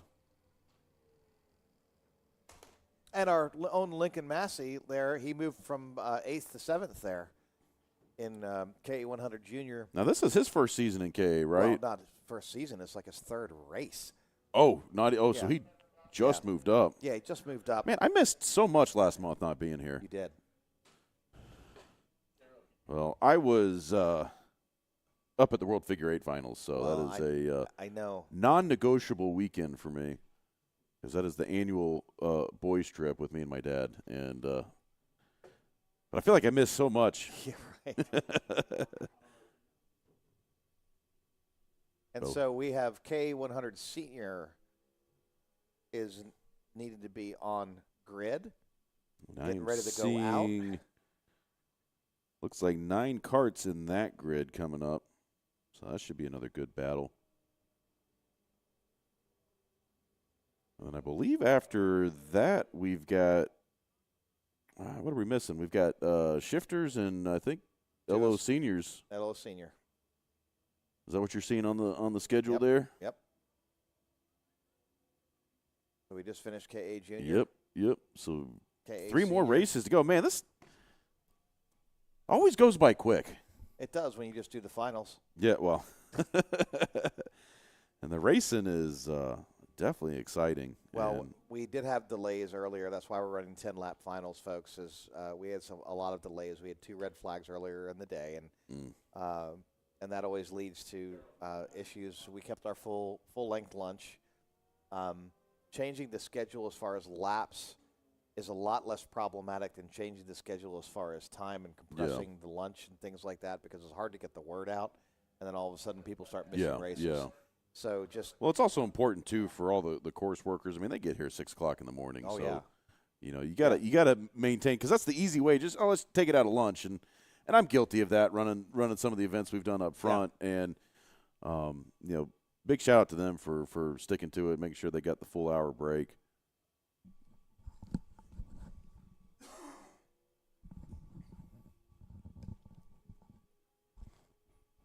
Yeah, see, unlike, me and Steve can just eat up here in the booth, so it doesn't matter to us, Right. Whereas all the other guys, they got to run in, they got to shove down food as quick as they can, then get back out at station.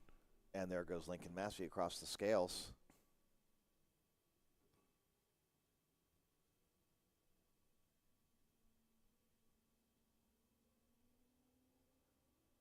And we've been following him for quite some time now. He's, 4th, 5th season in now?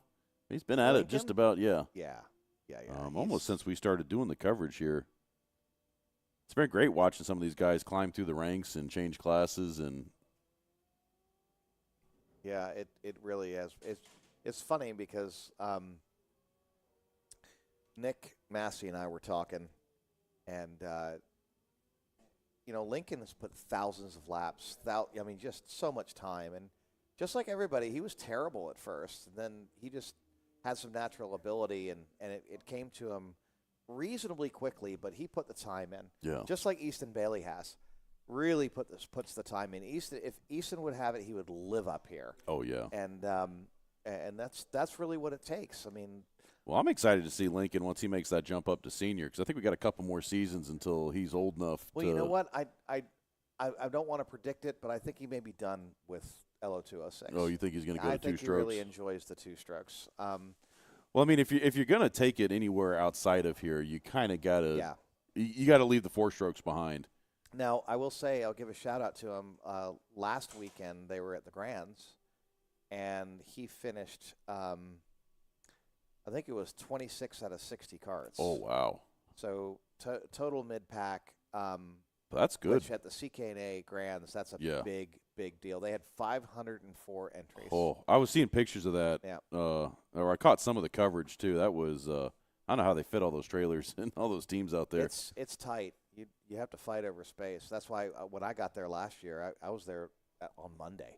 I parked my trailer on Monday and just worked from trackside. But right now they're getting all these LO206 juniors through the scales, and you mean KA100 or KA100s? Did I say LO? You did. LO100. Did I just make up a no. new class? Yeah. It's like when I did the mini 1600 class for April Fools, about 5 years ago. Right. That was actually a fun time. I got with the minis of Georgia, and I think we had about 14 of them on track for that photo shoot. So, in the industry, in the news, all the news this week was two things. We want to give a shout out to the founder of Magic Kart, passed away in a road racing accident at Pit Race.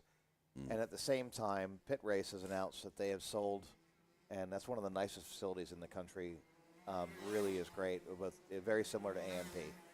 And unfortunately, they've got an offer they can't refuse. I believe it's going to be some sort of a data center.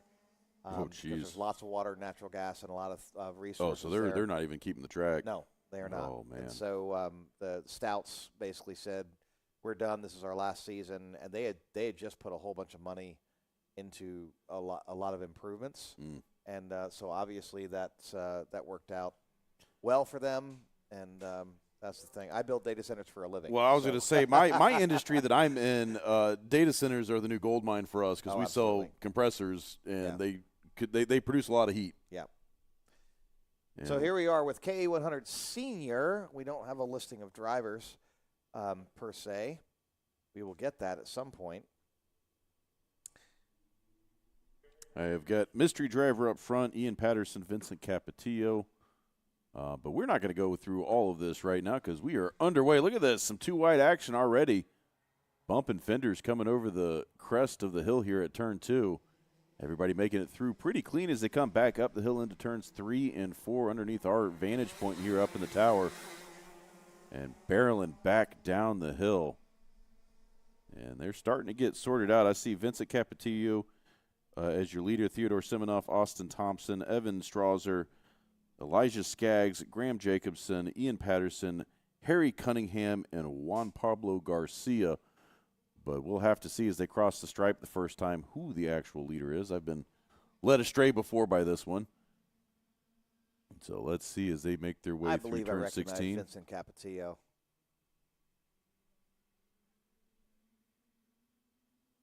Boom, there it is. Yep. And a great shot up there on the hill. Once they get these villas built, I think we might put another camera position up there. Who are you going to have to convince to lease you some space there? We'll find out whoever's got the best condo. That's right. And right now they are keeping it single file coming down the back straightaway through the kink. A little bit of action heating up here. Looked like Siminoff putting some pressure on Capetillo. He backed off, but look at this. 2x2 coming through. Oh, it's even still through the S's there. Yeah, they are not letting up here at the back of the pack as that just got shuffled up. But with all that action, your leaders are starting to pull away. So let's see these times as they come by to put lap number 2 in the books. And look at this, 3 wide coming down the front straightaway. They are still shaking it up. And right now, Capetillo got about a 2-cart advantage over Siminoff, but Siminoff running the fastest lap of the race that last time. He was about a 10th and a half faster. And the two of them are pulling away from Theodore Thompson. Siminoff to the inside. Well, no, he thinks better of it. That was too late. So much so too late. He fell back just a little bit, but he's making it up as we come up the hill here. And Thompson in third place is starting to fall back a little bit. That's going to let Graham Jacobson and Evan Strauser and the rest of that mid-pack start to close in on him. But Capetillo and Siminoff just pulling away from everybody else. Yeah, they are checking out. And Capetillo just a tick faster that last lap. But look at this, Siminoff to the outside. He's going to have position coming up the hill. Can he keep it? Oh, he's going to shove Capetillo as he gets through there, and he will shut the door as they make their way down the back straightaway. And it looks like we got another guest coming in here, ice cream bar in hand. Can you hear me? Yeah, we got you. Can you hear? Oh, I think I just. Congratulations on your first place in points there, brother. good Yep. to see. It looks like you had some fun in KE100 Junior there as well. Got Oh, yeah. a position up and super And proud look of you, at man. this, some passing action going on for third and fourth. Looks like Jacobson putting some pressure on Thompson. Making Oh, that's contact. Cunningham, actually. Wow, they're three Ooh, wide. shoves Three him into wide. the grass. Yep. But he Sticks hangs Sticks into it. back Look at it. He goes gets it down back. from turn 2. But now, Oh. wow. Graham Jackson. Yeah, we're following the wrong part of this field right here. These guys in the Exactly. back are Jacobson. absolutely gloves off. Yep. Well, take a look at what's happened here. Theodore Simonov's way Yeah, ahead he's of starting Vincent to pull Capetillo. ahead. But Vincent Capetillo, once again, late break into the S's. and Look at this. side-by-side action. That's Patterson and this. Strauser. And Jacobson falling back a little bit. He's kind of taking the blows.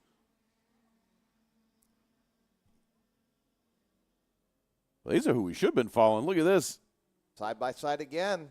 Yep. Tries to make the pass, and he's going to get it done. Maybe. Oh. See that? Ooh. Just powered by him. Yep. And Graham, he's just he started a little bit further up. He's already lost 2 positions, so Yep. trying to stop the hemorrhaging right now. They're starting to spread out now, and so we have a little bit less close racing, but it's really important to understand. Look at that. It's the curse of the announcer. Theodore shoving his head into the Nassau panel there. And Vincent Capetillo is late braking and getting up on top of him. So Vincent is losing some time there in turn 4.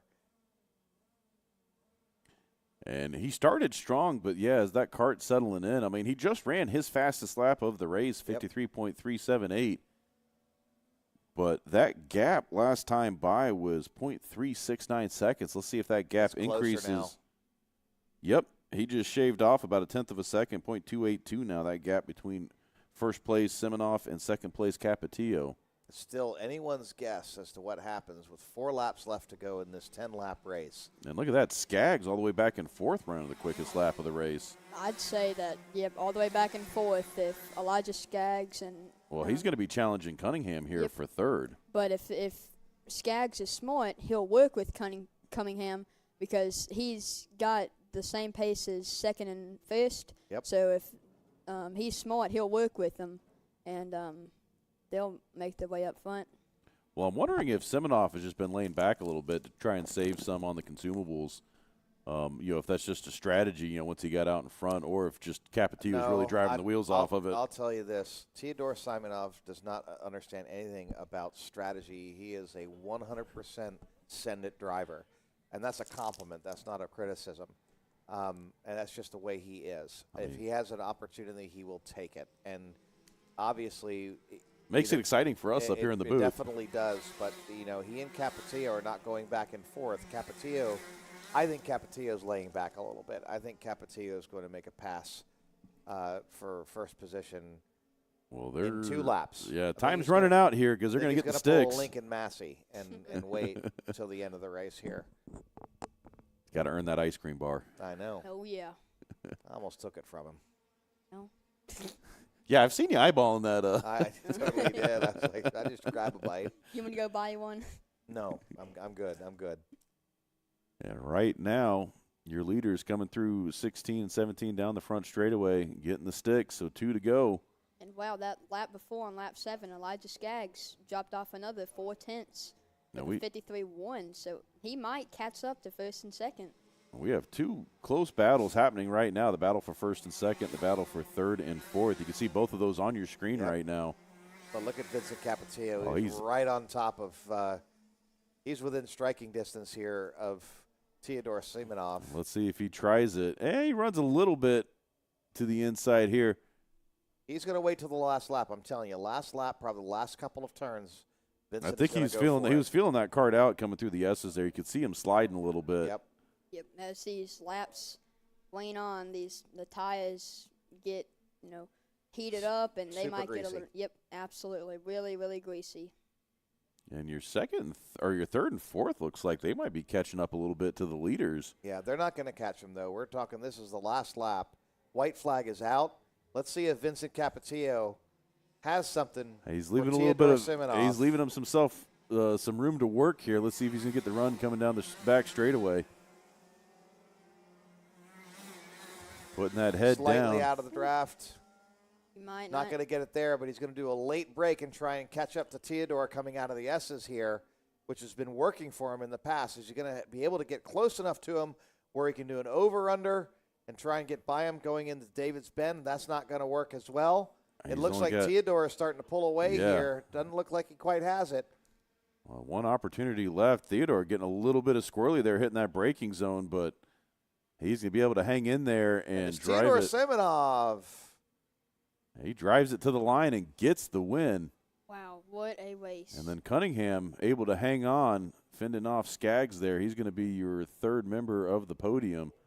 And Juan Pablo Garcia didn't even register a lap. So your final finishing order there, Theodore Semenoff, your race winner, Vincent Capetillo in second, Harry Cunningham in third, Elijah Skaggs fourth, Austin Thompson in fifth, Evan Strasser sixth, Graham Jacobson in seventh, and Ian Patterson rounding out your field of 8. And another clean race. I mean, very they've- clean race. There was no real bumping and grinding. So our next class up on the grid is shifter. This If is you have a tough shifter class. cart, you better be out there because they're going to be heading on track as soon as these scales clear. And that is where we're going to see Sean Hayes was just up here with us a few minutes ago. He's our membership director here at Atlanta Motorsports Park. He's going to be in this upcoming race. We've also seen Oz Cheek the fourth. He was in an earlier race. He should be out here. And I believe his dad, Oz Cheek the third, is going to be there as well. And I didn't catch who that fourth driver was. Let's see.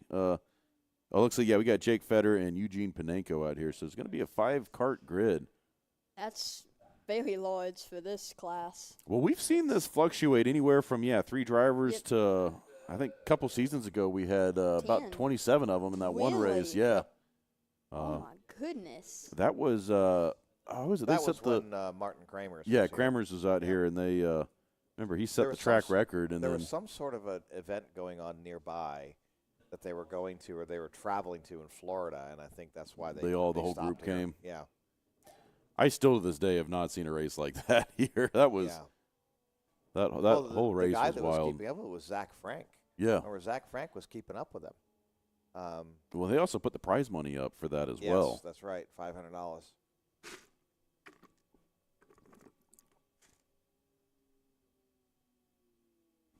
Stretching the legs over there, doing good. Thumbs up from our producer Mikey. Back in the saddle. I know I was driving this old rickety boat last couple of broadcasts, so happy to have Mikey back here. I tell you, it's hard to push the buttons and talk at the same time. Yes. Well, you are a man. Well, I am a more of a single thread processor. Well, most men are. Now this upcoming shifter class is, most of y'all watching know, but this is a standing start. And you know what surprised me? These shifters and X30s have rev limiters. Yeah. You know, I never knew this. The KZs do. Yep, the KZs. I'm assuming that's just to protect the engine, because imagine how high they rev. Well, there's also something called physics, and and so with the old Honda CR125s, they didn't have a rev limiter on them really. You pegged it and they went to To the 12,000 moon. RPM and just sat Yeah. there. But yeah, you'll see these guys at some of the pro stuff, and they'll they'll just sit there on it, and they'll get the green and just dump the clutch and off they go. Yep. You see some of them at these pro events. They do a wheelie off the line. Yeah, they literally do a wheelie. Now, how many RPMs are we talking? Like 10,000? No, the KZs run up to about 14,000. Holy cow! That's Yeah. I mean that's Now- F1 level of RPMs. But here's the funny thing, man. I remember that I can't remember that it wasn't. Oh, there's our Leopard. fearless leader down there, Jeremy Yeah, Porter. Jeremy with Zoe. They're getting ready for the LO206 Seniors of Mayhem. And that is going to be our race of the day here coming up. That'll be the final race of the day. Yep. Carson Craig and Danny May are locked into a points battle right now. And Oh, it's going to be Really? a fun one. Yes. Where's they're where- 5 points away from each other. and Oh, where are they wow. at the overall? Where are they, like first, second, third? Well, Danny May is first. Oh, Carson's Carson second? Craig is second. Oh, that's awesome. Yep. And so it's anyone's guess. That's awesome. Has And he podiumed yet in seniors No. for the season? So who? Carson. Yeah. Oh, he yeah, has. he podiums. Yeah, every as far as race. points. No, I know he's individual. I'm talking for the season. For the season points, yes, he has. He's been second and third in prior lives and in prior classes. So he's got an in opportunity junior, to get the gold for the season. He does have the opportunity. Now, Danny May had a really bad pre, and it was because he chose the wrong gear. He had this super tall gear and couldn't get any speed. He was basically he was DAL, and that's dead last. And so, we just I realized what the A stood for. And I Took my brain a second. And I said, Danny, I was like, coming through turn 4, your RPMs were super high. He's like, oh, yeah, I put the wrong gear on, and I was like, oh, no, that's too bad. So he's got his work cut out for him, but this is also where Danny May shines, going from the back to the front, although he's got a big field to go through, and that's going to be really, really difficult. And real quick, while we got the camera over here, you can see our turn 16 vantage point right there. Yep. But a lot of progress has been made on this earth wall, and this is where they're going to be putting those trackside condos. And I'm still trying to figure out how they're going to have a condo and a pathway. I guess it's going to be a single golf cart wide. I think it's an overhang. Oh, so It's they're an going to. overhang. Okay, The okay. driveway goes kind of up over. Okay, underneath. that's going to It's make an more. overhang. Okay.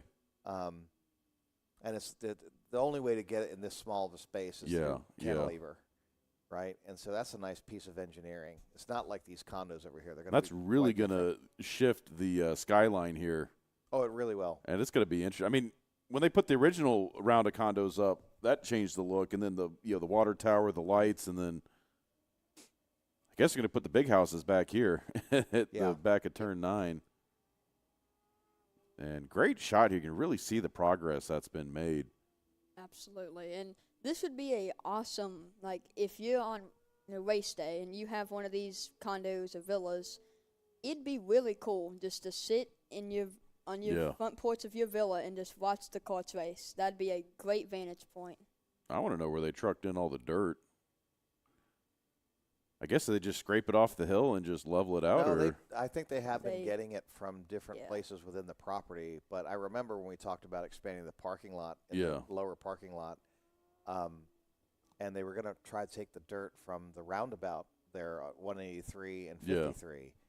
And all of a sudden, they went from "we'll give it to you" to "we want so many millions of dollars for it," and we just told them to go. Well, it looks like they've been taking it from Anna Hill because that's where they moved a lot of the dirt.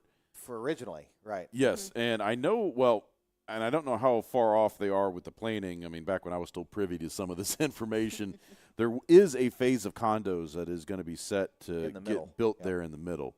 Now, where that's at in the master plan right now, I don't know because. They obviously shifted up to doing the villas next. Listen, I'll tell you one thing. Okay, let's talk about the condos for a minute. That big row on the left of condos, 2 phases.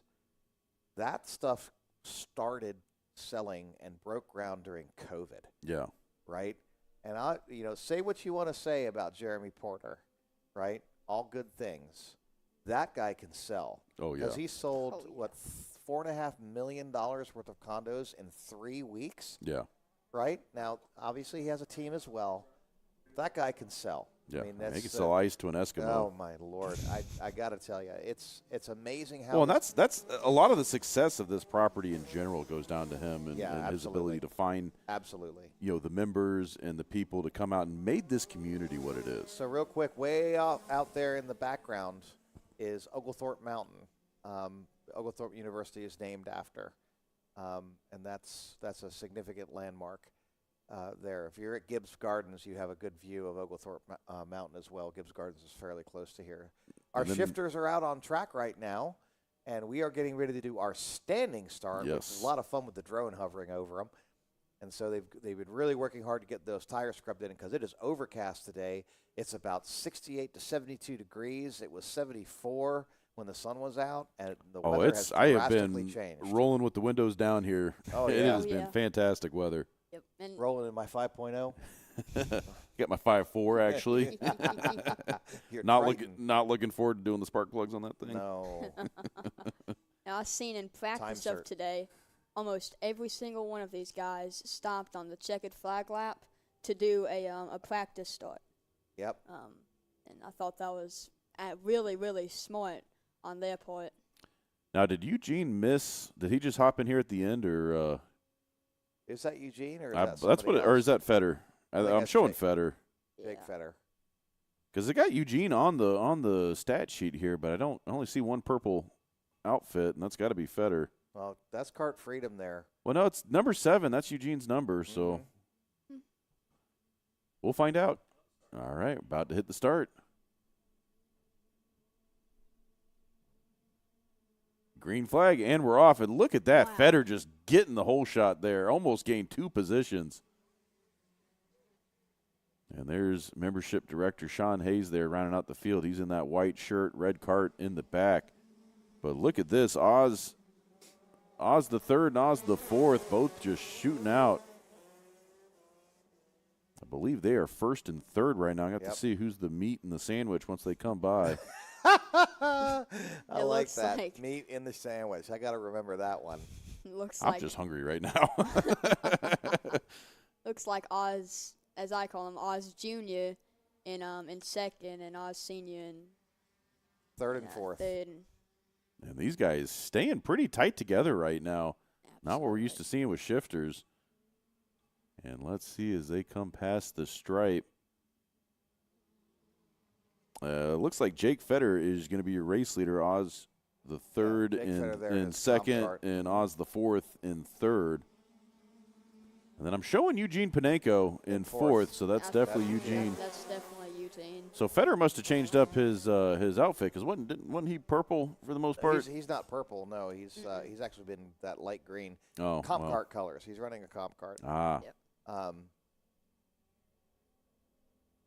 I take 1 month off and I forget everything. He, So let me tell you, Jake Feder is a force to be reckoned with. He took a break from karting for a period of time. I actually was on a advisory board with his dad, and that's how I got to know them. And so to see Jake kind of do this and get married and have kids and be a king and shifter here is pretty cool.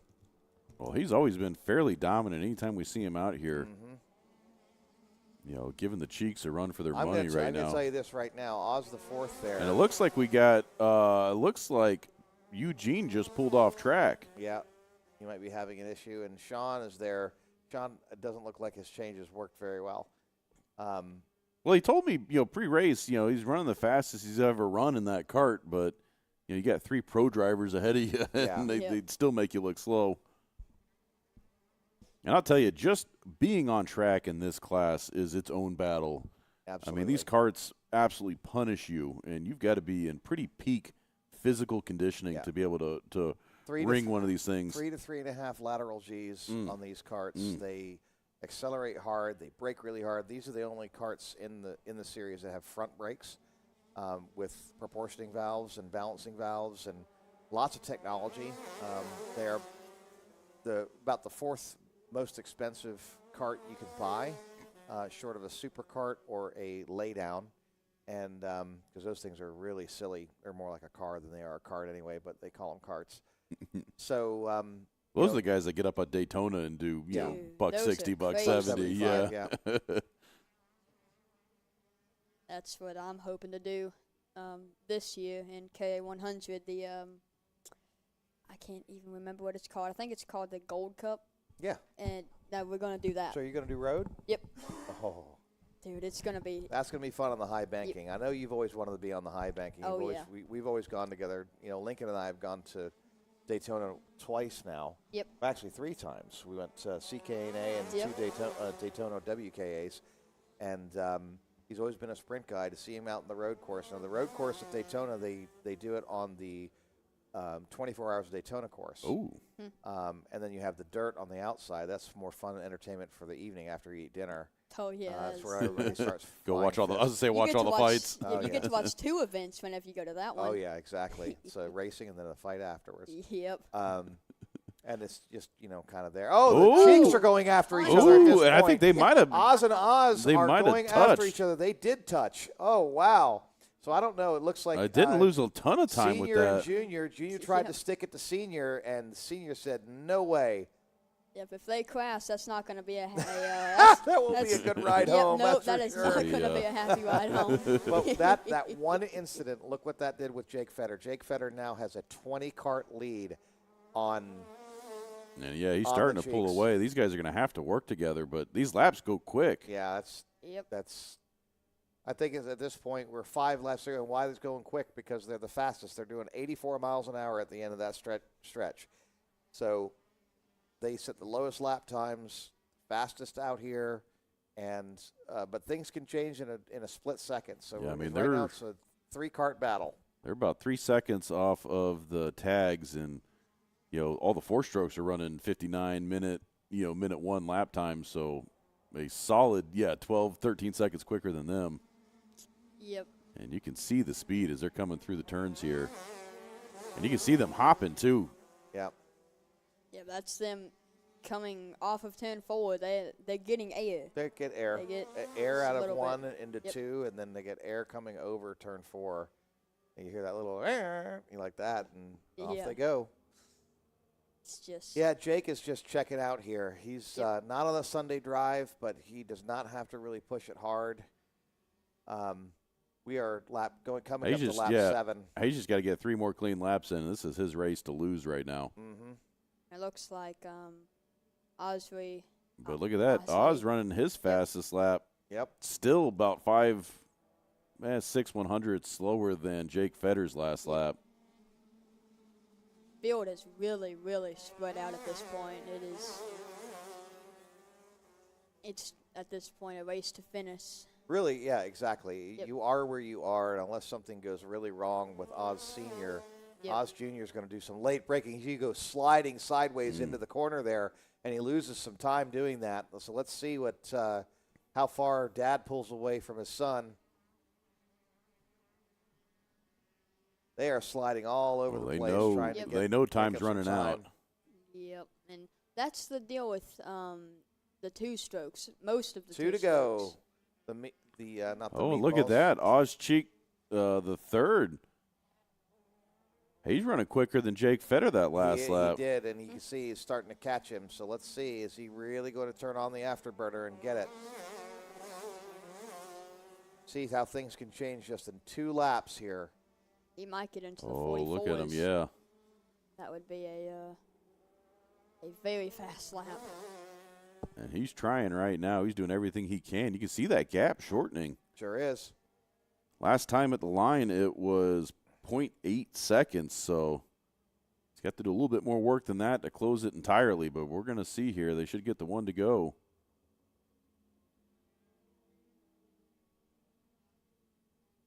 The white flag is out, folks. And no, that gap didn't change at all. No, it didn't. He ran 1/1000th of a second. Yeah, they slower. almost identical lap times. Identical. You can name the movie. I'll be impressed. Yeah, my dad. You're aging yourself here, Al. I am. My dad always gets so impressed whenever.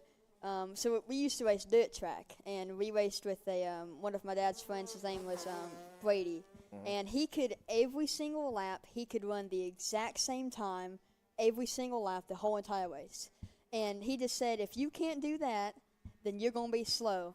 And I've in qualifying last race, I ran the exact same time every single lap, and he always wonders how I do it.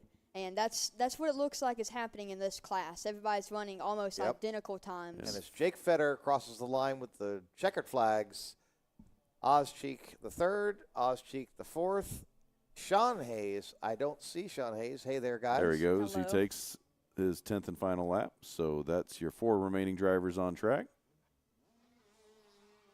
And here is Mr. Jake Fetter doing some donuts. That's lighting them right. up. Put that signature on track.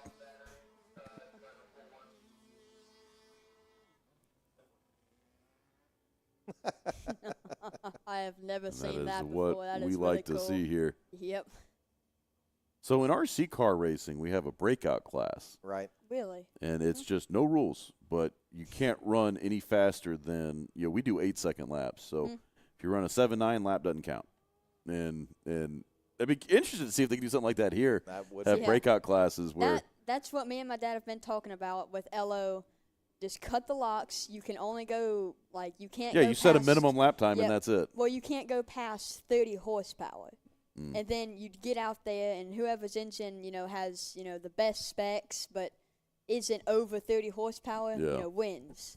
That would be a really cool idea, and it would really, I think it would really expand the LO racing because You definitely want that crybaby scatter shield on a 30 horsepower. That's for sure. my dad, he got Jimmy Rivers, in Oh, I remember that Yep. alcohol engine that they Yep. built for him. They called I remember that. the workers here called it the mosquito killer because whenever it drive Your by, eyes water. yep, their eyes would water, and that he built it just so he could catch up to me, and he blew it up because he didn't he forgot to run oil in it. Right, I remember that. That That was was- right. Your dad and I first met. Yeah, I think that it day was. that he blew that motor up. Yep. See, y'all don't want any of my ideas. I like, chain racing, sidecar racing. I like all yeah. the fun stuff. I want to get the mini Yeah. motos back out here, too. Okay. That would be cool. We are coming to the final Yes, our race biggest. of the day. Yep. Biggest class are lined up. That's LO206 Senior. Of The mayhem. battle between Carson Craig and Danny May for the points lead. And I know you're going to be a bit of a homer on this because that is one of your drivers. Oh, I love them all. Me too. And the thing is those are probably two of my favorite drivers as well. And it's going to be hard who to. Well, as the announcer, I don't root for anybody. I root for racing. Go team. I And root for Lincoln. Thanks for all the support, Al. You're But very I just welcome, my friend. I love good, clean racing. I Yeah. love huge kart counts. Yep. When you see a sea of go-karts taking the green flag, like, just get your blood pumping. It's fun. Man, you would have loved the Grand Nationals. It's something else. Every class is maxed out at 60. It's just Oh, that's awesome. mayhem. That's awesome. And funny thing is, the kid kart class Yeah, had two they were red huge. flags on the start. Yeah. Oh, jeez. Like, they couldn't even get it started. Oh, It jeez. was. I've never seen something so crazy in the kid kart class, but Yeah, there was, the bigger it gets, the more drama that they have, and we had some last year. So I'm being told we're slightly ahead of schedule right now, so that means we get to practice our stand-up routine. Oh, really? So, Lincoln, we'll start with – no, I'm just well, I'm So- actually going to run and grab me something to – a drink. baby seal Why walks don't you into get me a one of those Twixes? All right. Well, if there's one there, why don't you grab it for me? I'm not going to say no to sugar. My wife does. So I was telling the story recently about the plane crash that happened here. Oh, yeah, that was And, right after – or yeah, it was right when I actually started working Yeah, here. yeah.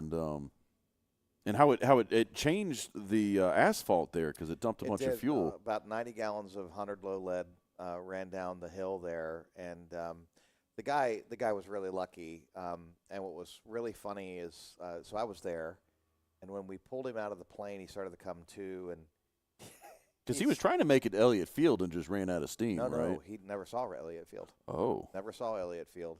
He was flying from Gainesville to Chicago, and he was looking at his sectional, and he could not figure out what this place was. And when his engine quit, he was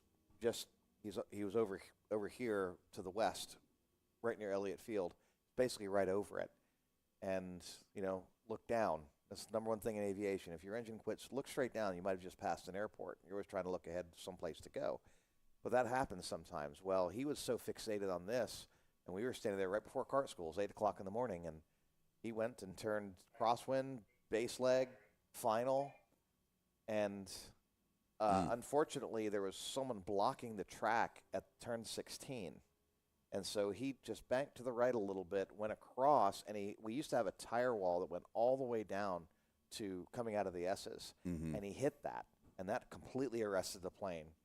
And when we told him, he came to, and he's, where am I? I said, you just crash landed your airplane in Atlanta Motorsports Park, and he kind of was like, well, I couldn't figure out what this place was, and I was like, yeah, and unfortunately, there's a 6,000-foot long runway, just 1 mile.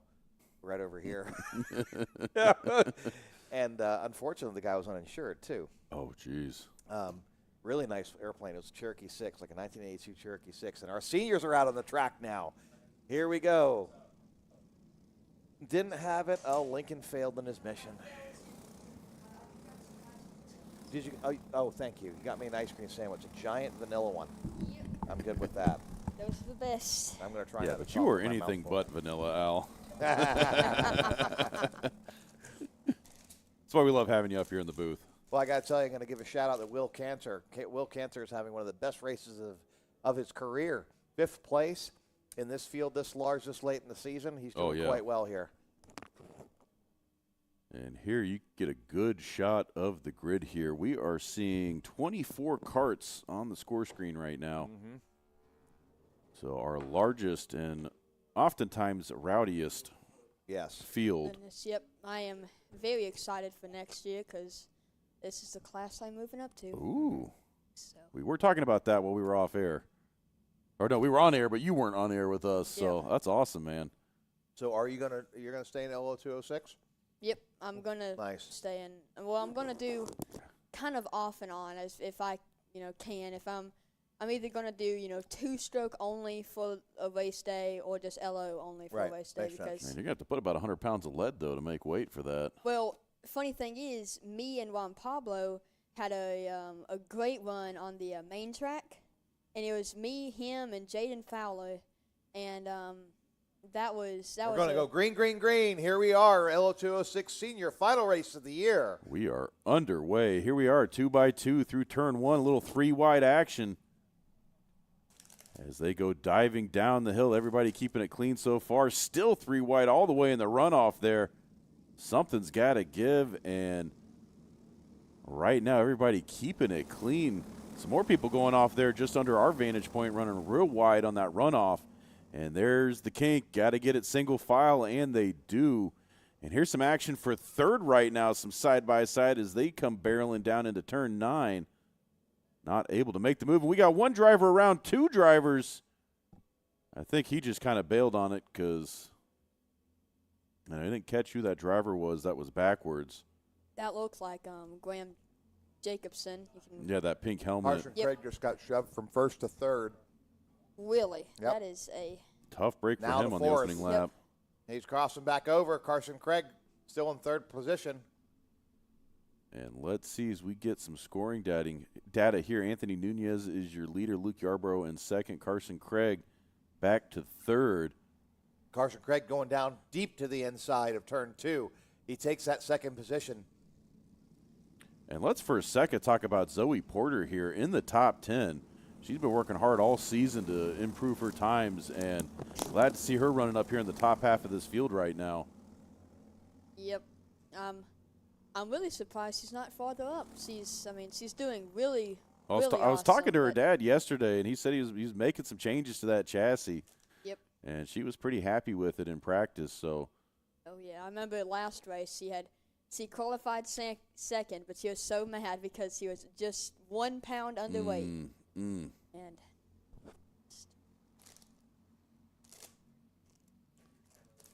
right now, everybody's single file. The mid-pack starting to form a little bit as your top 5 are kind of pulling away. Look at this. Nunez has got himself a little bit of a lead here.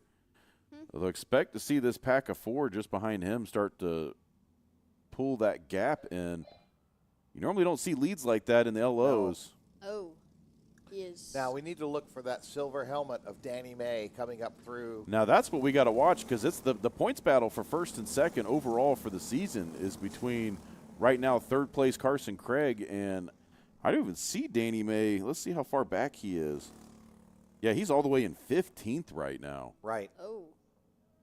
And more than likely this would be a drop race for him unless he's already missed a couple. I didn't see on the score sheet. That's right. It might be a drop race for him, but he needs to be. If Carson was to win, he'd need to be in 6th. So we might see some. And here's some side-by-side action like for Pablo or that's Grady. Yeah, that's 4th and 5th. Yeah, that's Evan Knox and Luke DaCosta. Yep. And they are currently trading blows, trying to swap position. Yep, Evan Knox going to have the fastest lap of the race with a 101.6. 101.628. Wow, could not get the words out of my mouth. And here's everybody. Looks like Luke Yarborough lost a spot. He So did, Carson and Carson Craig. Craig in second position at this point behind Anthony Nunez. Looks like Anthony is just gaining almost a whole 2 kart lengths or more going up that hill. So he has obviously figured that one out. He sure has. Carson Craig not too far behind him. If I remember yesterday, Carson was having some engine issues. Yep, we got that worked out pretty good. Yep. There he's got a good mechanic. Yeah. Glad to hear. Maybe. Looks like it. 101.7. And look at this, some action for a third heating up. Knox trying to get around Yarborough. Let's see if he can get it at the line. And no, that was DaCosta. He gets by him. Luke DaCosta got by him.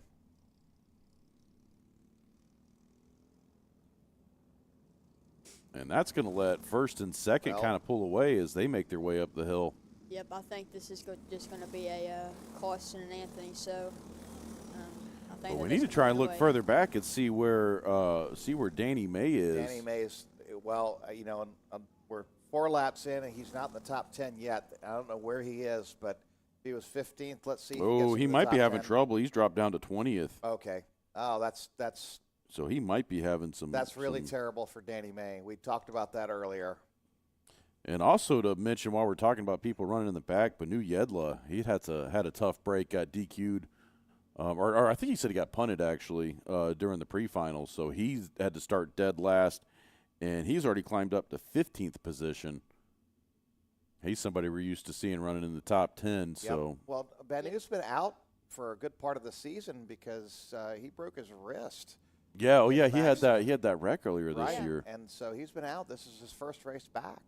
No contact further back in the pack with that looked like Tanner, Dixon, Hooper, and Zoe Porter.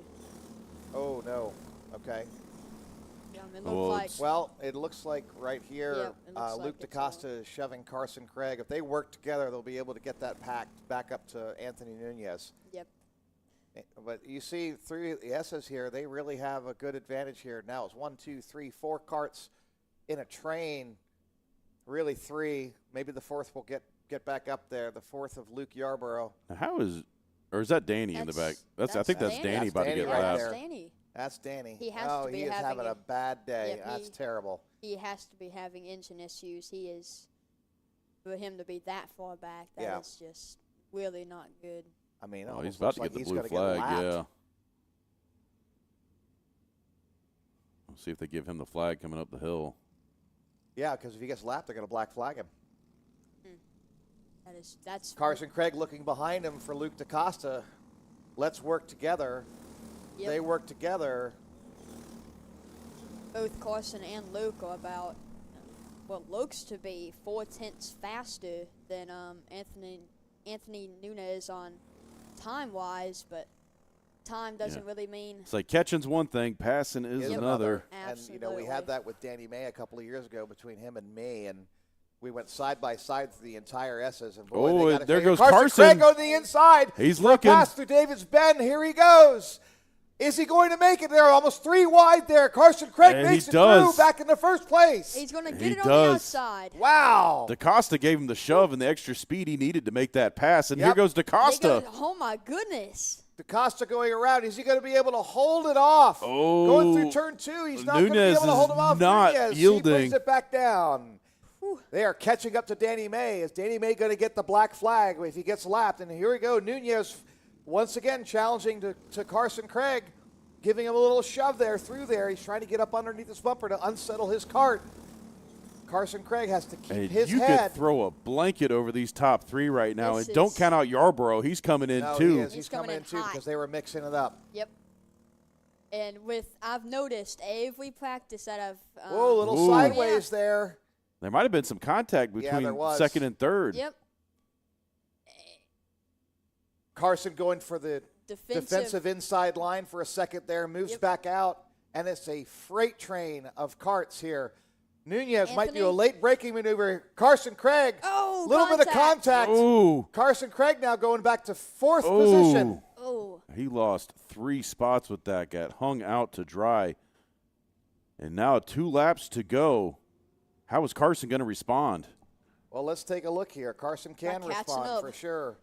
He's going to go by, going up through turn 3. He's going to give a little He's going to shove. take the inside there. He's going to shove Luke Yarborough through. So he's got 1 spot back. Now they just got to make They're their way catching up. Danny May here. Danny May's going to get the black flag if he gets lapped. He's going to be a gentleman and hang to the outside. Yep, he's being a gentleman. Good job, Danny. Really sorry to hear that. That is just. And right now, And that might have gotten Carson the first place in points. Carson desperately bump draft. Yeah, there we go. And it's 'cause that Ashton let Turner. Nunez get back. Yep, and looks like they're battling up front there for a first position. DaCosta thought Nunez about and it. DaCosta. If they keep on doing that, they're going to. We got white flag white is flag, out. yep. Lap number 9. It looks like probably Carson Craig, unless he. Well, Yarborough was really shoving gets him it. there into turn They're 1. shoving into turn 1. Carson Craig is catching him. Oh, he's making He's some time catching here. him I up mean, the hill. He's Look pulling. at this. He has turned on the jet boosters. up that Absolutely hill. has, wow. but he's gotten some assistance. We got someone going on the inside of him. Luke Yarborough possibly going to go on the inside of him. He's going to give him a shove. There goes DaCosta. Luke Yarborough to the outside of Carson Craig. Carson Craig's going to do a late break, not let him in. Forget it. It's not going to happen. Carson Craig manages to hold Luke DaCosta off. He runs way wide. And that got DaCosta way offline. Now Carson Craig maybe going to come up through David's Bend. Is he going to have enough to do a challenge here with these two? His best hope is the two of them getting into it here. Yep, and it looks like Luke DaCosta got by Anthony Nunez. Carson Craig in third position. He's not going to have anything for these guys, but he is Can going to take a Nunez third. respond? No. Nope. It's going to be Luke DaCosta. Wow. I think he came from all the way back in 5th place. And Carson Craig, Yes. third position, Carson Craig, I believe. I'm going to get the points up. That might get him the points championship. I think And- it should. Yeah, and DaCosta, the hard charger that time. He drove Wow. that cart Absolutely. right to the top spot. What a waste. What a And waste. man, you got to feel for Nunez. He started up front and got that spot back, and then got passed again. Yep. And So let's if Danny May got lapped, how many carts are in this? 20? I think it was 21. Okay. Not mistaken. Let's take a look I've at got this. 24, but only 21 putting laps in. Okay. So that's all right.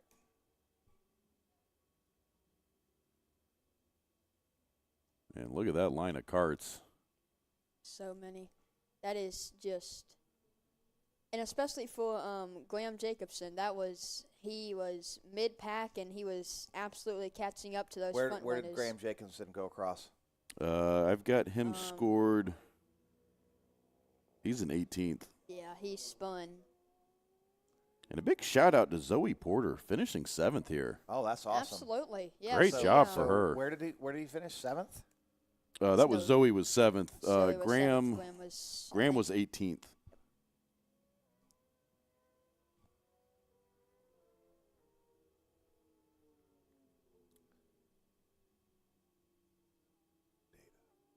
And we're going to do some quick math here, folks, see if we can figure out the unofficial. Now, obviously, they still got to make it through tech. But assuming everybody passes, we're doing the math real quick here to. We learned our lesson after last year of telling people during the interviews, hey, you won, and then someone got DQ'd and the results Yep. changed. We got to process some drops here. So Yep. 95 and 100. In both of my finals, I had to start in dead last. Yeah, it was quite the performance there on Yeah, that you first did really race. well there, Yep, buddy. that was really fun. Just a lot of beating and banging, and that's Okay, what LO racing that is. gives Carson Craig, unless there's any penalties, that gives Carson Craig the points win. What's with that final? 1,025 versus Danny Mays 985. Oh, man. That's got to hurt. And look at that, only 5 points back to Well, Zoe, we hadn't processed drops. we haven't done a drop Haven't for done her. processed drops yet. So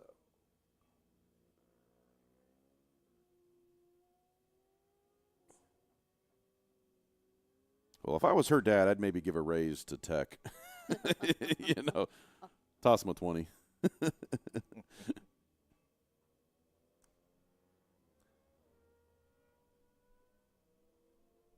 And great finish to another fantastic season here at Atlanta Motorsports Park. Absolutely. And If you're uninitiated here, you are missing out. This is some of the best racing you're going to find in Georgia. And, I'd say the Southeast, definitely from a club level, I don't think anybody comes close to touching this. absolutely not. And there's been a ton of fast drivers come out of this track. From example, Callan Berghofer, Oliver Nybert, both of them are here today, and both of them have really, really impressed me with their two-stroke journey. It's great to watch people leave out of here, go hit the national circuit, and place. Actually, get some top tens and some podiums. Really, putting our drivers here on the map, and great to see them out traveling. So Anthony Nunez, where did he end up? He was second. Okay, so we got Buck 80. And Grady Hughes? I think He was ninth. 09. So.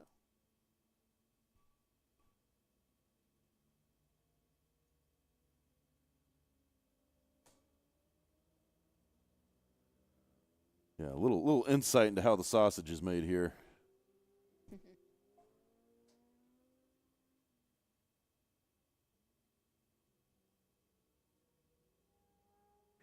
Well, I really care about the top three here, but it looks like Graham Jacobson has taken the podium away from Danny May even.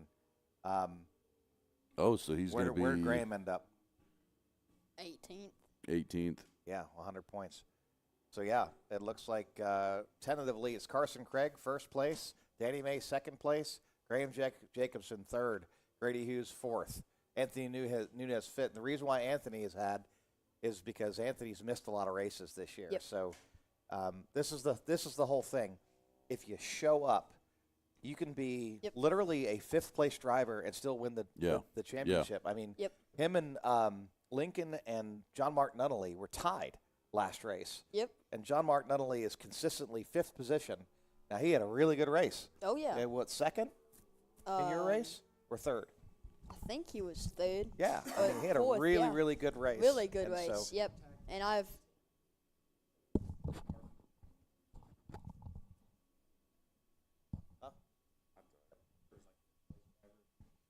Yep. So, ladies and gentlemen, this does it. We are done for our 2025 Summer Series season.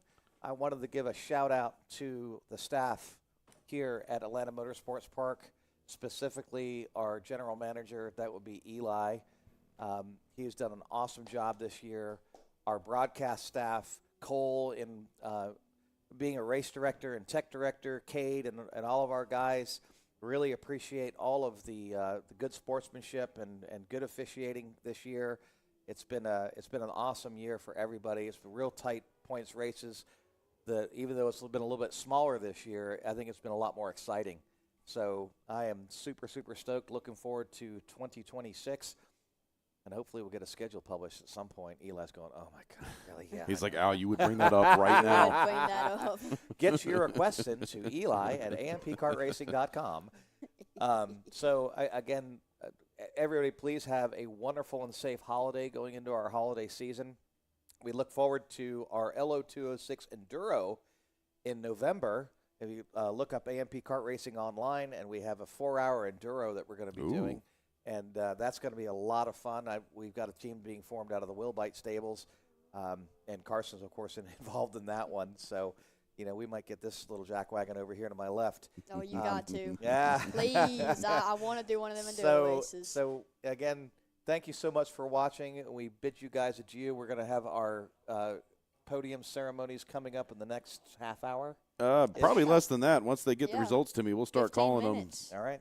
But Well, we're 15 minutes. But we're I mean, it's going to put the wrap on the 2025 kart racing season. They're going to be doing the actual end of the season awards banquet will be separate. Normally we used to do it right after the end of this, but they're going to have a separate banquet in December.